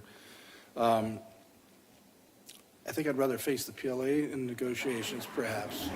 Is that the highest compliment I can provide? Nevertheless, I applaud the topic and certainly Bonnie's opening remarks. In fact, I agree with her, period. Everything, I really didn't hear a single thing I disagreed with. Rather than moving directly into question and answer, however, I do think it's important to provide some contrast, perhaps, and turn the map around and look at it, look at this problem or this statement through additional context. And so what you might hear is a little bit more of a chorus to a homily rather than two competing preachers. But sometimes the chorus has interesting words too, and so I'll try to draw those out. My aim here is really to illuminate considerations and calculus that point to important contextual caveats to the conclusion that Xi Jinping has not signaled that unification with Taiwan must be achieved during his term in office. However, I think there's actually a much deeper and more important story to tell, and so that's a teaser, if you hadn't noticed that. My main point is that Washington really should consider, and others, a new paradigm that encompasses deterring traditional scenarios of party aggression, such as against Taiwan, which is in this case, but to do so within a broader strategic context and recognize really that China already has done so. That's really where they're at. The bottom line is that the paradigm concentrated kind of exclusively on deterring potential Chinese aggression around a local object or against, in this case, Xi's decision to do this as a legacy issue is really not sound and probably hasn't been that way for at least a decade. The existing paradigms that frame China's use of force to compel unification of Taiwan are very convenient, and we still latch onto those. The poll actually showed that, I think, a bit, right? I think that they're convenient because they're familiar. It's been the framework really for about 70 years, but they are reductionist frameworks and really have failed to keep pace with the changing dynamics of U.S.-China competition and perhaps catastrophically so if we're not more attentive.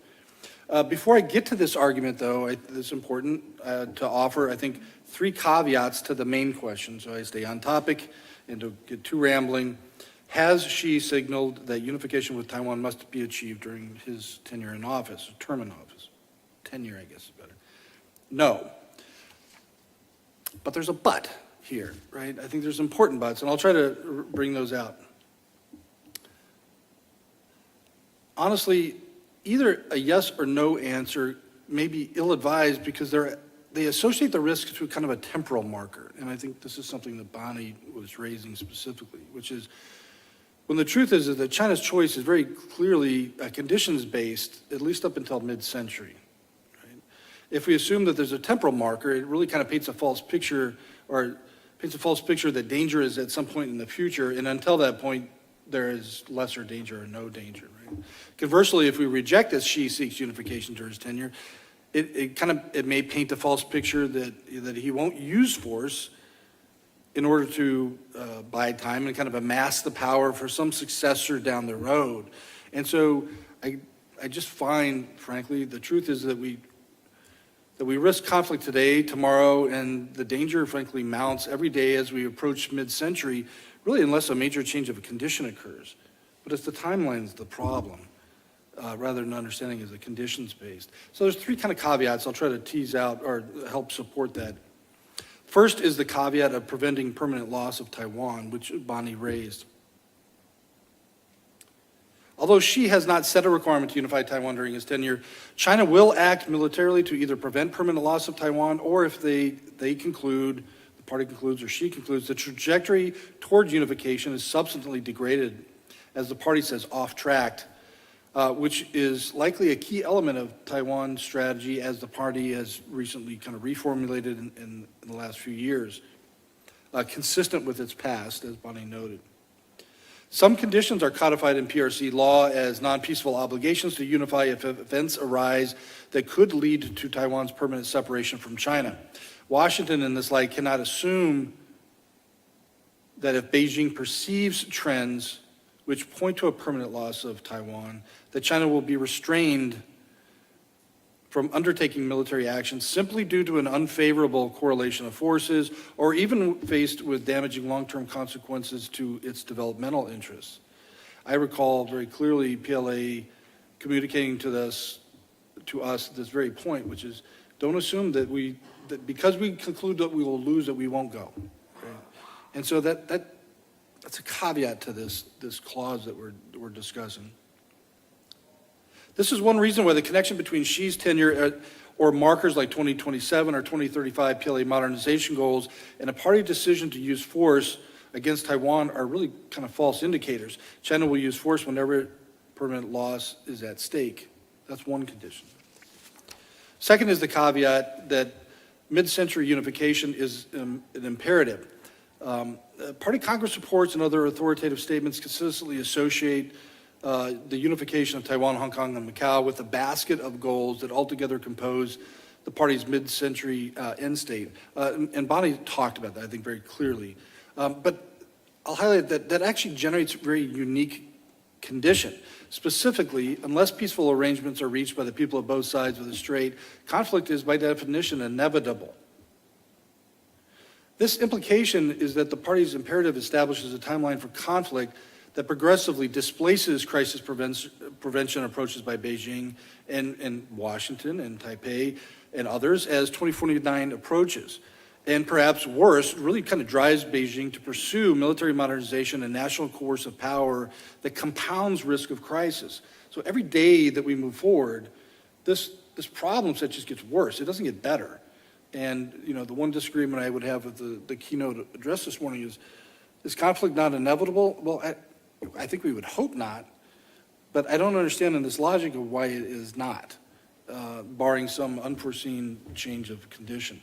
In other words, we're really kind of on a countdown timer to some extent that bears on the current relations and the situation, since the long-term trajectory is really the prevailing North Star for China, not the current date, but mid-century, excuse me. For China, adherence to a timeline for unification will ultimately take priority over war avoidance, and until then, Taiwan will remain a source of chronic crisis and intractable conditions for really all the capitals involved. Until mid-century, China's use of force will be driven by conditions, not timelines, or the caprice of an individual leader.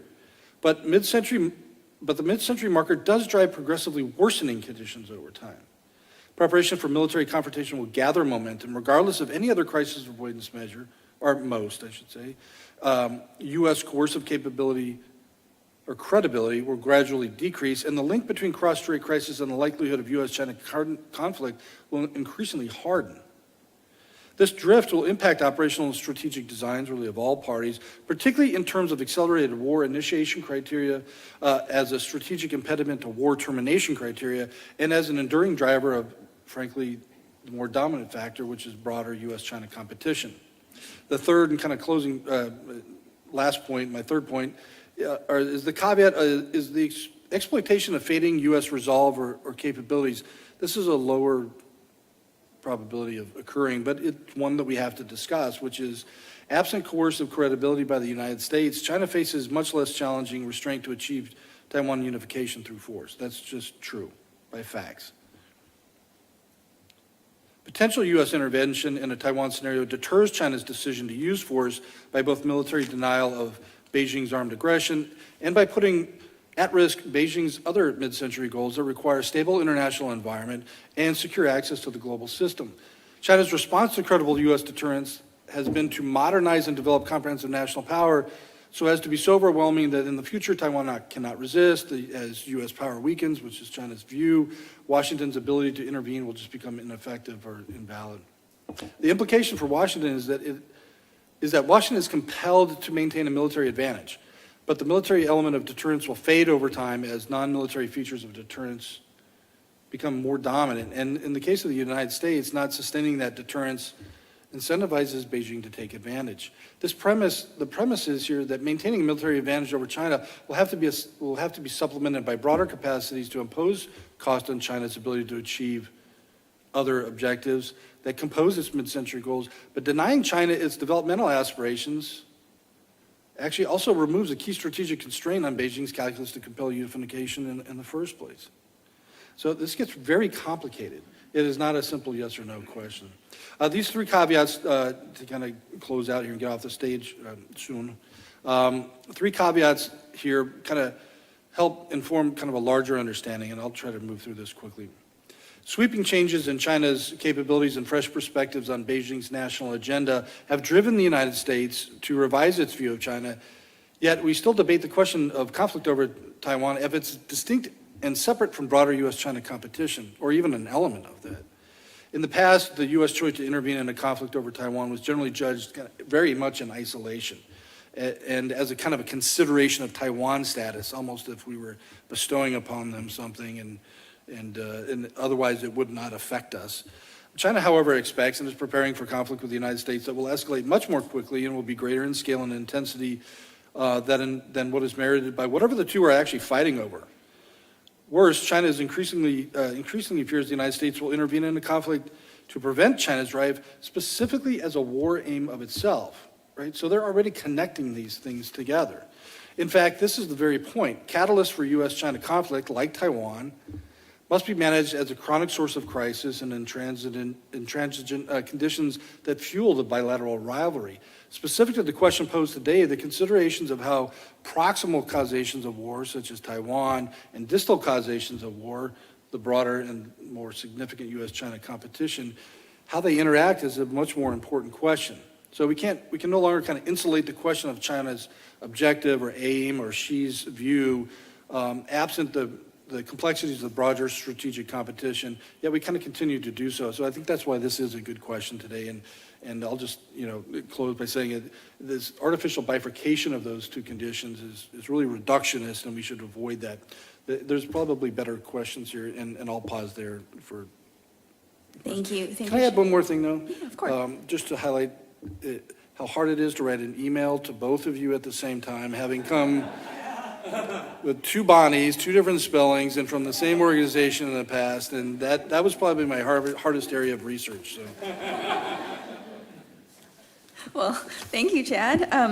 Before we turn back to Bonnie Glaser, I did want to just make sure I captured your argument. So I think there's multiple parts to your argument, but the first part was what I wanted to make sure I understood, which is I think you were arguing that even though there is no Xi-specific timeline, because 2049 has been mentioned again and again, you believe that given the current trajectories, conflict is very likely by 2049, and particularly as we get closer and closer to 2049.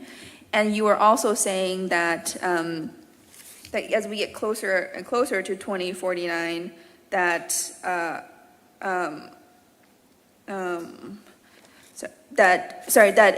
we will see more and more crises as we get closer and closer to 2049. So even if you don't see China proactively launching an invasion or some form of conflict against Taiwan, the risk of those crises evolving into conflict is also increased. Yeah, I think that's a good summation. The bottom line is, I think I agree with what Bonnie Glaser said. Although I think that there's important caveats to that, which is it's not just a very clean no or yes. More broadly, I would argue is that in some ways, not to attack the question, but it's actually kind of the wrong question, which is has he signaled unification of Taiwan as a legacy issue that must be achieved? It's more as, does she, contemplate going to war with the United States about this issue? Because that's really where his decision is mostly going to lay, although there's pressures that will drive him towards that and certainly change the calculus of that question. But I think you are also arguing that China's leadership is more likely to contemplate going to war over this issue as they get closer and closer to 2049, if I understood your position correctly. Yeah, I think that, they said that they have to have this, as Bonnie explained, is unification is closely associated with those mid-century goals. It's up to them to determine whether what the degree of unification or the progress towards that is. But absent that, it looks like force is extremely likely.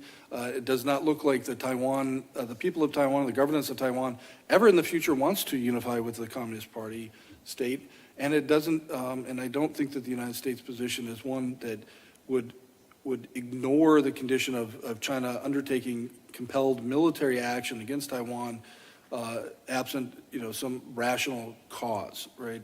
And so the confluence of all of those leads you to either conflict occurs or some other change of condition off-ramps or off-tracks one of those requirements.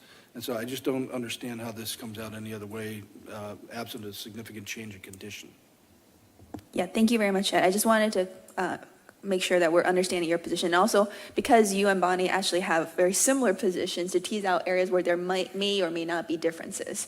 So Bonnie, over to you. Okay, I will try to tease out some differences. But first I will say that I agree that if Xi Jinping perceives that there is the real possibility of permanent loss of Taiwan, that he would go to war whether he perceives that the PLA is ready or not. And I think that is an important point. And I think that would most likely occur if it is a combination of Taiwan being seen as really having a pathway and declaring independence, and the United States supporting it. And I think both are important. I actually think we are in a situation now, which is why I think it is dangerous that the PRC is worried about both of those trends. So I agree with that point in a sense. 2027 or 2035 are sort of not really what we should be focusing on, because we should consider the possibility that the circumstances, the conditions arise that Xi Jinping perceives he has to go to war. So I'm certainly not arguing that he will not use force if he is pushed into a corner or perceives that it is essential. And I will mention that I was on a panel, I guess about a week ago, with Lonnie Henley, where I think he made a very important point, that it's necessary for Xi Jinping to to conclude that there is a pathway eventually to unification, that policies by Taiwan and by the United States don't close that door. We don't want him to conclude that it is absolutely impossible to achieve unification peacefully or without force, since coercion is a very increasingly important part of their strategy. And I agree with that. I think that it is unwise for both Taiwan and the United States to be pursuing policy and actions that would lead Xi Jinping to conclude that it's absolutely impossible to achieve some mutually acceptable outcome. But I will disagree perhaps on one point, and it's this issue of conflict. Is conflict really inevitable if differences can't be resolved? And if Xi Jinping still holds out the possibility that there is a pathway forward toward integration, if he believes what the party said in its documents, that time and momentum when it comes to reunification is on the side of Beijing, then ultimately he will be making a calculation. What are the costs? What are the benefits if he's not pushed into a corner? And again, my former colleague here, Kath Hicks, has said publicly many times, we want Xi Jinping to wake up every day and say, today is not the day. So even if he wants to do it, he's always going to be calculating what the risk is to himself, his position, regime stability, the rule of the Chinese Communist Party. So, I mean, and finally, that then goes to the point, so what happens if you get to 2049 and reunification hasn't taken place? And, is there a scenario there where ultimately Xi Jinping has not said clearly what are the markers for national rejuvenation? It's a world-class military, right? A fully socialist China. Very, very vague indicators. And so he could, at any point in time, say, we have achieved national rejuvenation. Oh, we're making progress towards reunification, right? And maybe he can say that because there's something to point to. I don't know, maybe it's 5 more agreements with Taiwan that are economic agreements, something that he could point to. Maybe a change in the party rule, or just public opinion polls that show that more people identify themselves as, both Chinese and Taiwanese. One could not rule out that could happen, or ways that he would think about it. So maybe conflict really isn't inevitable. So I'd appreciate your thoughts. I gotta tell you, that's great. I love that. Yes, I totally agree. I've always kind of wondered, there seems to always be a little bit of wiggle room in their statements. Now, that's not unusual to this. I think about anything I've ever done with the Chinese, it's always had a little bit of wiggle room in there. In fact, if you've served in D.C. at all, I think any policymaker likes to have a lot of wiggle room. So there's hedging language there, and it's not clear why that is. It's because they don't have confidence that they can achieve this, and I agree. It's the priority right now remains incentivizing actions and a peaceful resolution, or peaceful unification, I guess. But here's the problem, kind of putting my policymaker hat on, which is, okay, there's some wiggle room there. But I got to tell you, that goes both ways, which is, if I'm a policymaker in D.C. or some other capital or Taipei, and to say that there's wiggle room in that argument, it's like, well, the wiggle room could also include that conflict is possible, and you have to bet that if that's possible, that it means you have to prepare for that, and so that's kind of the problem, which is a squishy answer by the Chinese, or a squishy definition of this is as good as a hard yes. Is what you have to have is, and that's why we do this, through diplomatic action, as you know, is we take definitive stances. This is what our position is. It's this and it's not that. And that's not what you have from the Chinese side here. And so I also suspect, like the Chinese practice of setting strategic goals out in distance, they set very vague, distant goals, and as you get closer to them, they start to refine those and add specificity to them and develop new further out ones. The world-class army is a good example. I remember talking to the PLAs, what is a world-class military mean? And they go, well, we don't know. And I go, well, are you going to do informationalization or intelligentization? They're like, listen, are you crazy? It's like 30 years out. When we get into that area, we'll kind of tell you because we'll know, but we have no concept of what warfighting is at that point. All we know is we want to be world-class, which means we'd be peer or better than anybody else and have the capacities necessary to safeguard our interests. Okay, got it. Maybe this kind of falls into that bucket, which is, it's not real clear yet, but as they get closer, it'll get clear. Yeah, okay. Thank you. I think there's probably a lot of questions. I did want to just jump back on a question that we kind of talked about, but I wanted to get both of your answers, which is, do you believe that if Taiwan is not unified with China by 2049, that is, sorry, let me rephrase that question. So if we're talking about 2049 as a potential squishy timeline or hard yes or whatever you want to call however you want to call that, when we get to 2049 and China assesses that Taiwan has not been unified and the trends are not great, would we likely see a major conflict? Simple question, yes or no? Did you say, would I like to see one? Likely, Oh, likely. not like, likely. I may have misspoke, likely, I didn't, yeah. Well, I am a Marine, so I'm going, yeah, we kind of like fights, right?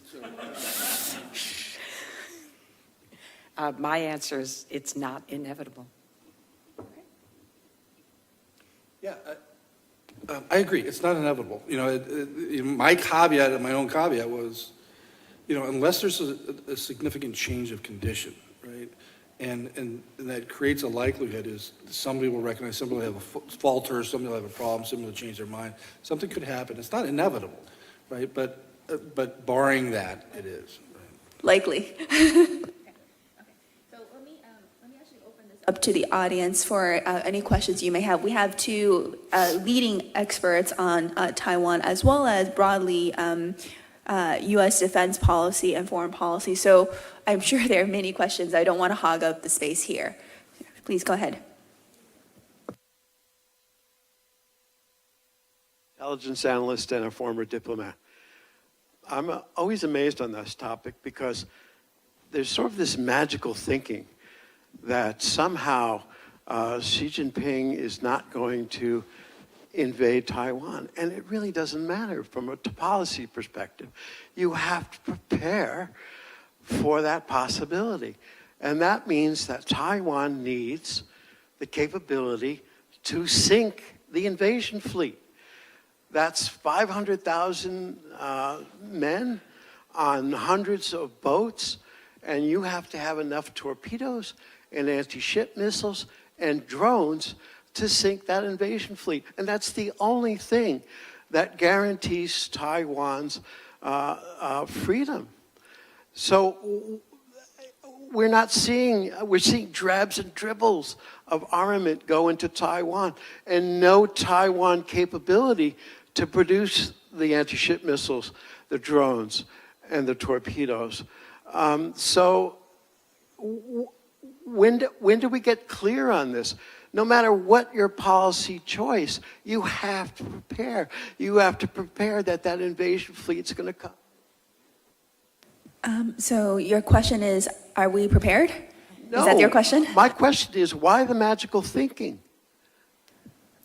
So your question is, why do the panelists believe that China won't invade? Or sorry, what is the magical thinking? Why the magical thinking that we have any choice but to make sure that Taiwan has the capability to sink the invasion fleet? Okay, thank you. I think no one is saying that on the panel, but let me defer to our experts here. Yeah, I don't think you heard that from either one of us. So I won't speak for Chad, but I certainly have said myself many times and published in my writings that it is essential to have the capability to defend Taiwan, and that's partly Taiwan's responsibility, and it is partly ours as well. I think we are taking this problem more seriously than we have in the past. We both Taiwan and we have work to do. So nobody has said what you contend that we have said, and I have said nothing that I think can be labeled magical thinking. I took magical thinking as a compliment, so thank you. Yeah, I mean, I was very clear that, you know, the risk of conflict is today and tomorrow, and it mounts every day until you get towards mid-century, and that it's more of a conditions-based and not a timelines-based.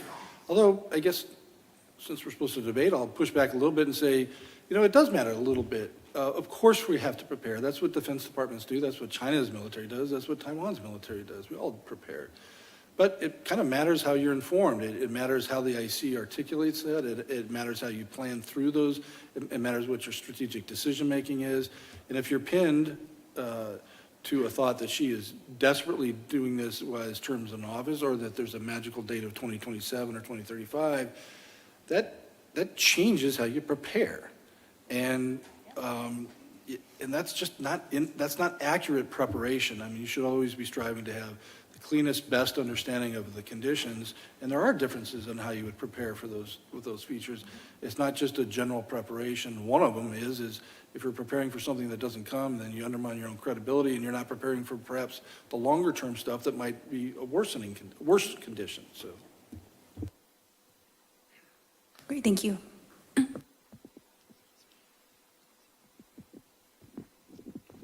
Thank you. Dong Huiyu with China Review News Agency of Hong Kong. Both of you seems to be agreeing that if Beijing still has the hope of peaceful unification, so the using of the force will not be so imminent. So recently, Beijing released a new integration initiative between Fujian and Taiwan. Do you believe that Beijing still has hope of reunification and keep the pathway of that? Thank you. How do you interpret this initiative? Well, I'll start. I think there's a broader context here before I get to talking about the initiative, and that is China's assessment of the balance of power between the United States and China and the broader international situation. And I continue to hear from Chinese that they do see the United States as in decline. And so that is a factor that is in their decision-making when they say time and momentum is on the side of Beijing. They might be a little bit less confident about Chinese power than they were maybe 5 years ago. But I still think that they remain confident in their own system, their governance system, and they think that the trajectory is that eventually they will convince the people of Taiwan that the United States is not a reliable ally, not a reliable partner, and induce this sense of psychological despair and persuade people that life will be better if they integrate with mainland China. And I think that's ultimately their strategy. I mean, they're using lots of different forms of coercion to do that. And there are some, what you might call positive inducements, and that's where the new integration zone comes in. But from my reading of this proposal, it looks to me like a repackaging of prior initiatives that were made by Beijing to Taiwan to provide preferences to Taiwanese businessmen or students, and they're saying that citizens from Taiwan can buy property. But to me, this is not too dissimilar from the 31 initiatives from a few years ago. There have been various iterations of this. But it says to me, in the near term, that Beijing is trying to figure out ways to shape the outcome of Taiwan's elections. So I make that connection. And that in the longer term, yes, they do want to convince the people of Taiwan that if there is a connection with mainland China, that will be beneficial for them. And I think that's part of their strategy. And one final point that I'll make is that I know lots of people cite the polls in Taiwan about the around 5% of people who now support reunification now or at any time in the future, and say, how could Beijing have any hope given that, that public opinion poll?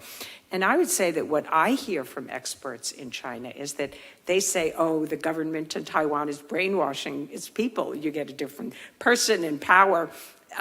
Opinions can change. And I'm not saying by any means that that is accurate, but I'm just saying that their perceptions are different than ours. And we should not conclude what Xi Jinping's assessment is or their judgments in Beijing about the prospects for unification based on how we interpret those public opinion polls. We have to really try to put ourselves in their shoes and see how they judge the prospects for unification, not our views. Yes, and I'll tease out even more. And Bonnie really hit the, I thought was, maybe I'll characterize it as magical thinking. But not to make light of that, it's important, that's a good question, but this is really important here, right? Which is, I don't understand. I do, first of all, I agree that yes, they have prioritized peaceful unification and largely through incentivizing actions, even as they're adding disincentivizing actions, pretty significant ones, right? But they do continue to characterize the problem as this small coterie of leadership in Taipei and on Taiwan that has otherwise duped or brainwashed the larger populace. Now, as they said in the 20th Party Congress, they've kind of added to that calculus this kind of U.S. backing and support to that coterie, right? It's not a broad-based assumption that they make about the Taiwan people, despite the polls. And so this kind of raises an interesting kind of question for policymakers is, okay, well, that's a bad assumption, I think, right? But have they convinced themselves? So is it the policymaker, is it better for us to try to go and convince them that, no, that assumption is really wrong? Because ultimately, if it was wrong, and they understood it very clearly that it was a broad-based rejection of that and the trajectory was not in their favor, guess what that triggers, right? Not goodness. It triggers bad things to happen. But maybe it's a good thing for us to want them to have that bad assumption because it means any of their actions they would undertake would probably fail miserably. Of course, to do so means that there's probably a lot of destruction of things that we don't want to have destroyed. So there's really kind of an interesting, as you would say, kind of contradiction in understanding the assumptions about that question, what their prioritization is. And it really does beg a question of, do they still believe that the Taiwan populace at some point is willing to come back, or they're just brainwashed so they can be re-brainwashed, I guess? And if they don't believe that, why are they masking that, right? Maybe it's because they don't want to go now, and that would be a rationale that would drive them to go now, and they're just not ready now. So it's a very interesting thing. It's a very tricky piece of this calculus. Thank you. Let me turn to Brian for some of the online questions. Yeah, so this one comes from Christopher Woody from Insider.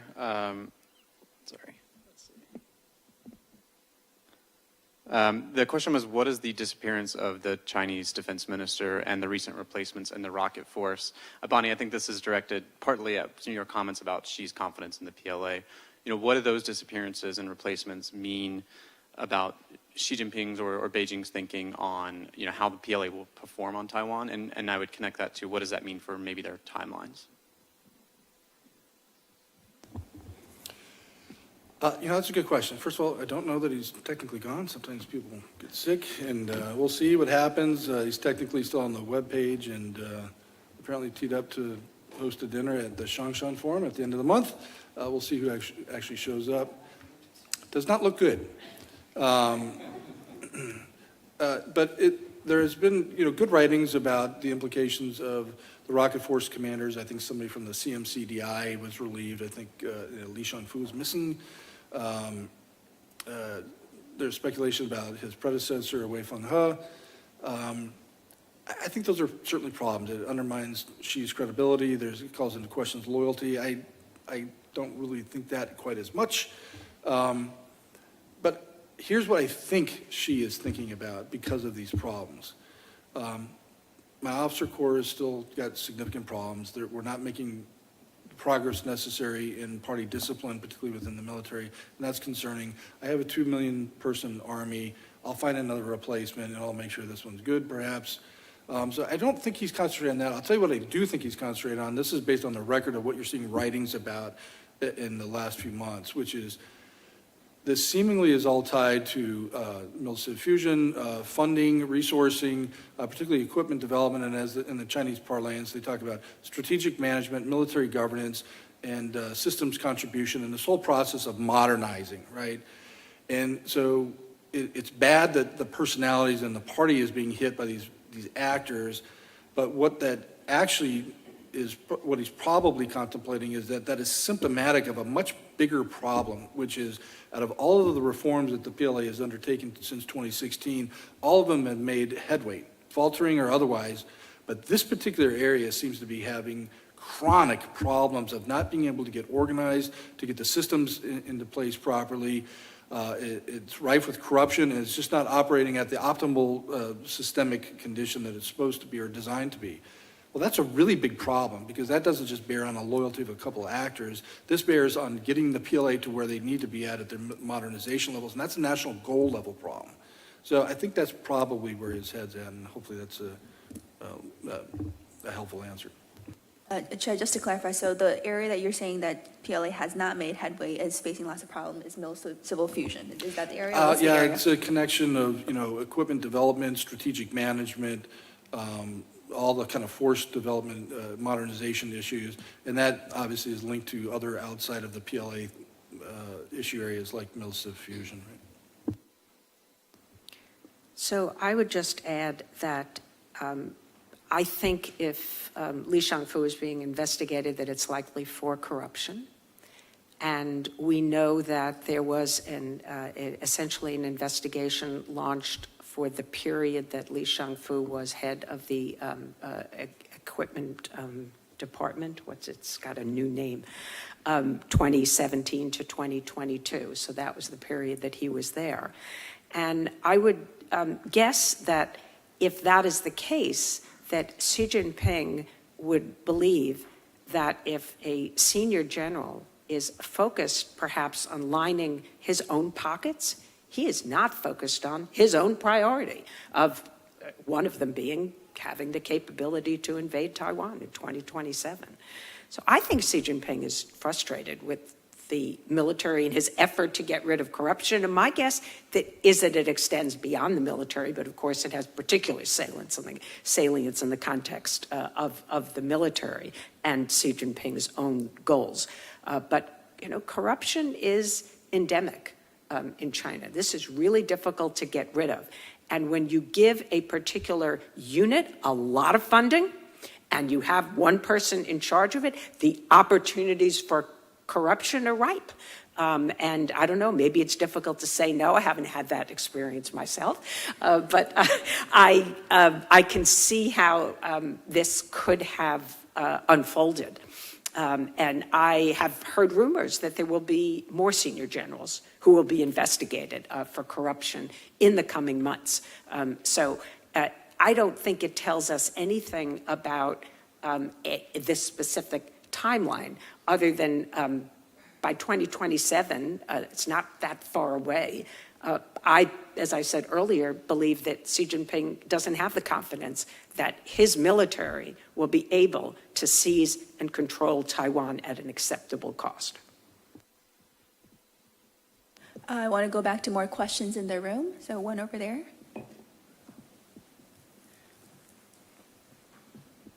Hi, thank you so much. I'm Liz Turchi. I'm a graduate student at Johns Hopkins Csis. My question is, Bonnie, you mentioned the upcoming election, and this sort of issue, seems like you're both saying, has a lot to do with external conditions. And I'm curious how you see a DPP victory in the upcoming election, which is certainly possible, as changing Beijing's calculations. I think that Beijing is fully prepared for the possibility of a DPP victory. They're looking at the polls. My own view is that unless there are two other candidates that combine on one ticket, that it's almost a certainty that Lai Ching-te will win. I am pretty clear about how the Chinese assess Lai Ching-te. They certainly see him as more pro-independence than Tsai Ing-wen. And so they are undoubtedly preparing a menu of things that they could do. Are they going to do that perhaps if he wins at the time of the election? Or maybe do they wait to see what he says in his inaugural address? Or do they do what they did when Chen Shui-bian was elected, which was, Qingqi and Guan Qixing will listen to what he does and we listen to what he says and watch what he does. Or, Tsai Ing-wen got the unfinished exam paper, but they gave both of them some time. My guess is no. So my guess is they're right out of the box are going to be much tougher, signaling that they have very real red lines that should not be crossed. And those are signals that I think that the Chinese are going to be sending to him as well as to the United States. As we have heard Xi Jinping tell President Biden, and this has been reported in their readouts, I don't have the words, verbatim, but, this is the reddest of red lines that cannot be crossed. So they are really trying to signal resolve, and I think that they won't probably be as patient with Lai Ching-te as they have with prior DPP presidents. Chad, do you want to weigh in here? And particularly if China is preparing a menu of options, what do you think might be on those potential options, particularly on the military side? Yeah, I can't really add anything to what Bonnie says. She's much deeper in this area than I am. So I'll avoid my gut instinct to just speculate wildly to no end.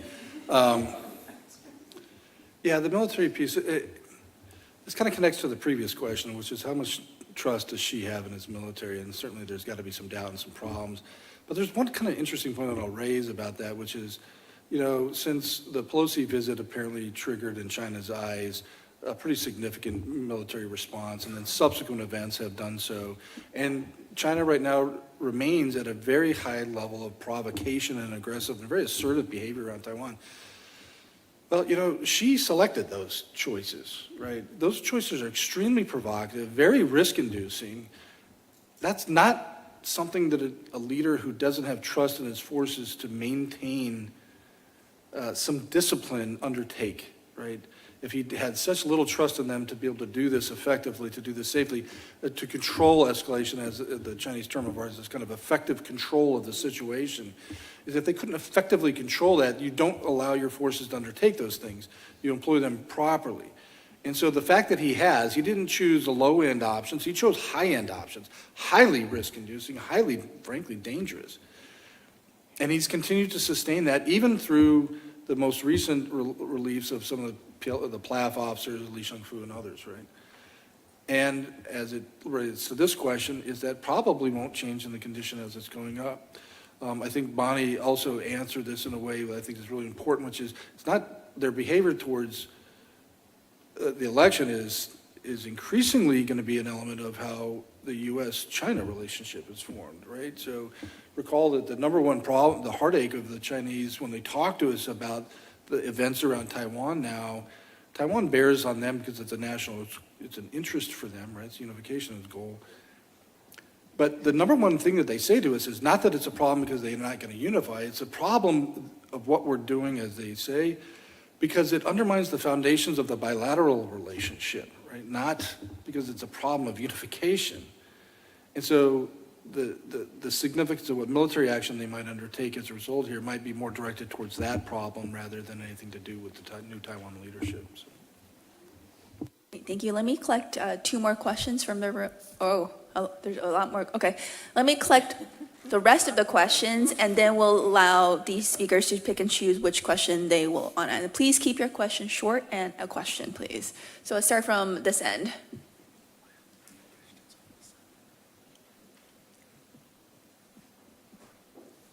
Thank you. My name is Matthew Potlock. I'm an analyst at the Advanced Tactical Support Group. My question is kind of similar to digressing to what's happening in Ukraine. The effect that pressure from leadership has had on Russia's military action in Ukraine. Does Xi Jinping experience, or has he experienced pressure from his party to accelerate his timeline in Taiwan? And if so, how has he dealt with that pressure? That might also include public pressure or media pressure. So pressure to accelerate timeline because of Ukraine. No, to accelerate his timeline for reunification with Taiwan from more hardline voices within the party.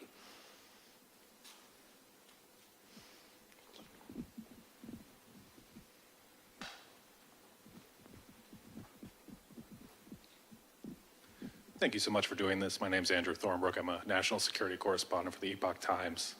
You both raised this very interesting contrast about how the CCP needs to continue to believe peaceful unification is possible to prevent conflict, and that they also believe that a lot of polling on the issue in Taiwan is flawed.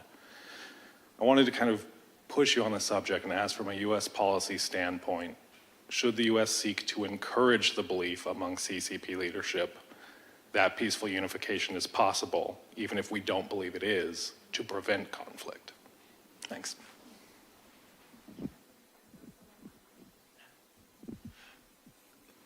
Tom Parker, GW University. Would the panelists care to comment on how a significant use of military force by China would impact their economic situation, and would it be a significant deterrent for the use of military force?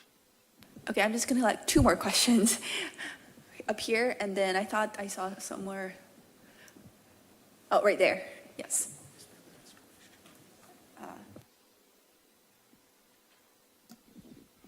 Hi, I'm Mike Fonte. I'm the director of the DPP's office here in Washington. Thanks for a great panel. I want to talk about wiggle room. I think there's wiggle room in the DPP position in vis-a-vis China. The situation that Lai Ching-te has repeated is the same as Tsai Ing-wen. Mike, question, please. Yeah. Okay, I'm going to ask them if they think there's wiggle room. Okay, that's the question. Because I think the DPP position is that if you want to change the current status quo, people of Taiwan have to agree. That's where I think there's wiggle room. And I think if the Chinese use more honey than vinegar, they might find a way forward. Thank you. Last question over there. Hi, my name is Greg Graff. I have a question. If it's true that Beijing or Xi Jinping would make the decision to use force if they believe that they face the permanent loss of Taiwan, what is your guys' assessment of China's ability, the information system's ability to actually reflect true information, to not provide biased information, to make that decision of whether they're facing a permanent loss of Taiwan or not, accurately and truthfully, or would they kind of reason themselves into that? What's your thought on that? Great. 2 minutes each. All right, I'm going to pick and choose and apologize to people whose questions I am not answering. I do not see increased pressure to accelerate the timeline. That doesn't mean, of course, it doesn't exist. I have not seen it.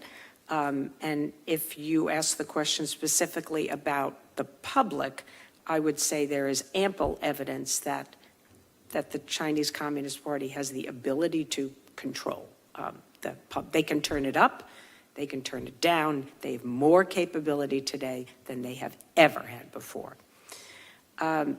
Secondly, should we encourage the PRC to believe that peaceful resolution is possible? So I said pretty clearly, happy to repeat it, that it is in our interest for the United States and Taiwan to leave the door open, to not signal that peaceful unification is impossible.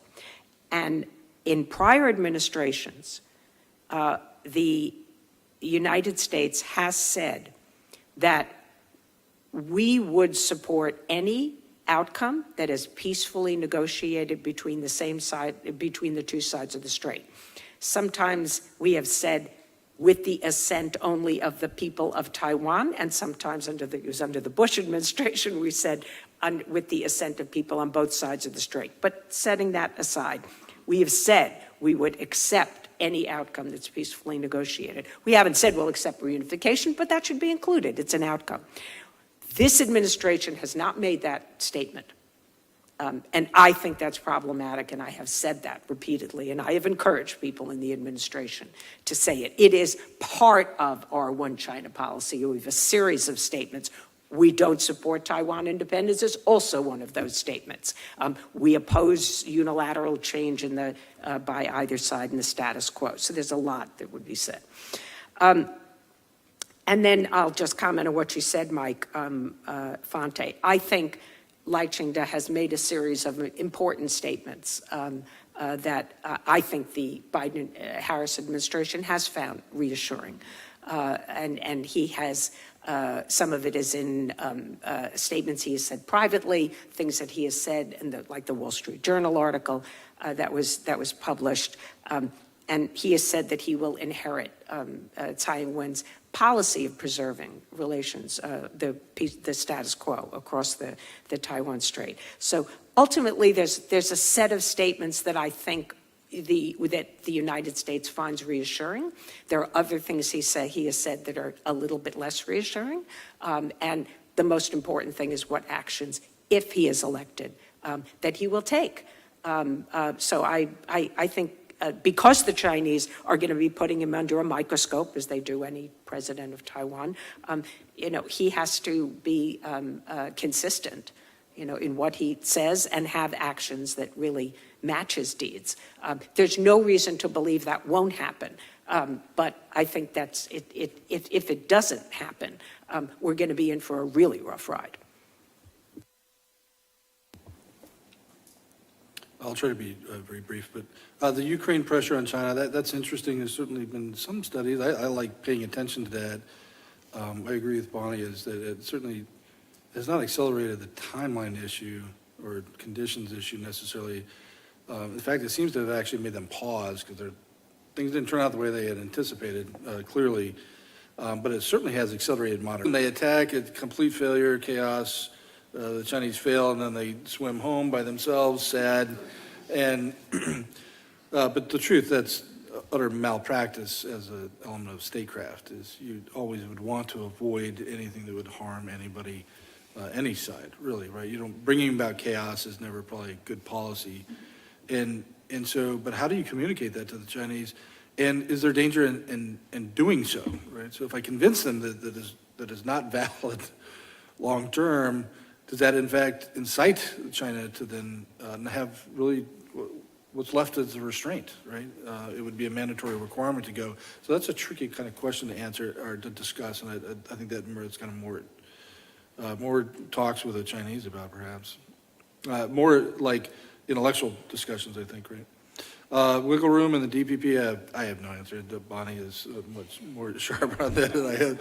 Assessing Taiwan or U.S. policy makers is, to me, is so unbelievably difficult. I think China's a little bit more matter of fact, so I feel sad for people who have to do that. China's assessment of permanent loss, I say, do I feel like they would have a clear picture? Oh, that's a good question. Yes, generally, I think that they do.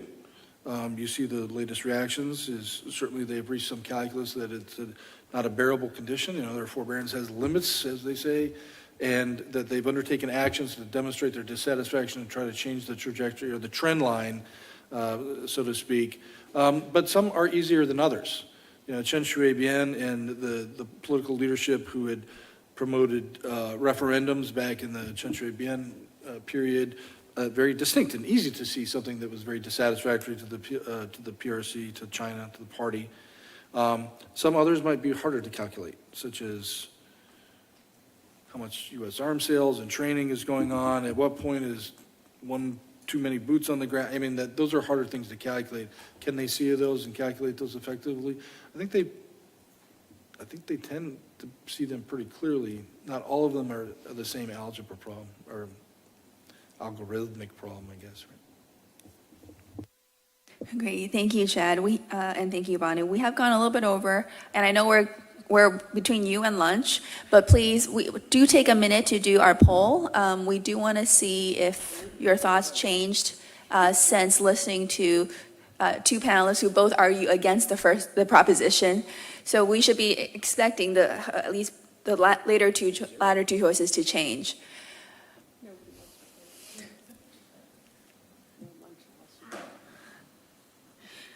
And then as we're polling, we'll be on break, so we will start, so lunch is already out there. We will start back at 1:30.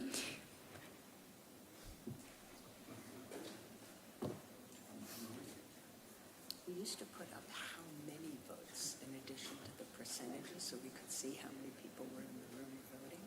Yeah. Yeah, that's why it's not up. Yeah. Yeah. Well, I went from, let's see, 16% to 42%. I'd say that's pretty good. So I know it's still loading, and we'll give it another minute, but I did want to take the time to thank our two experts, Bonnie and Chad.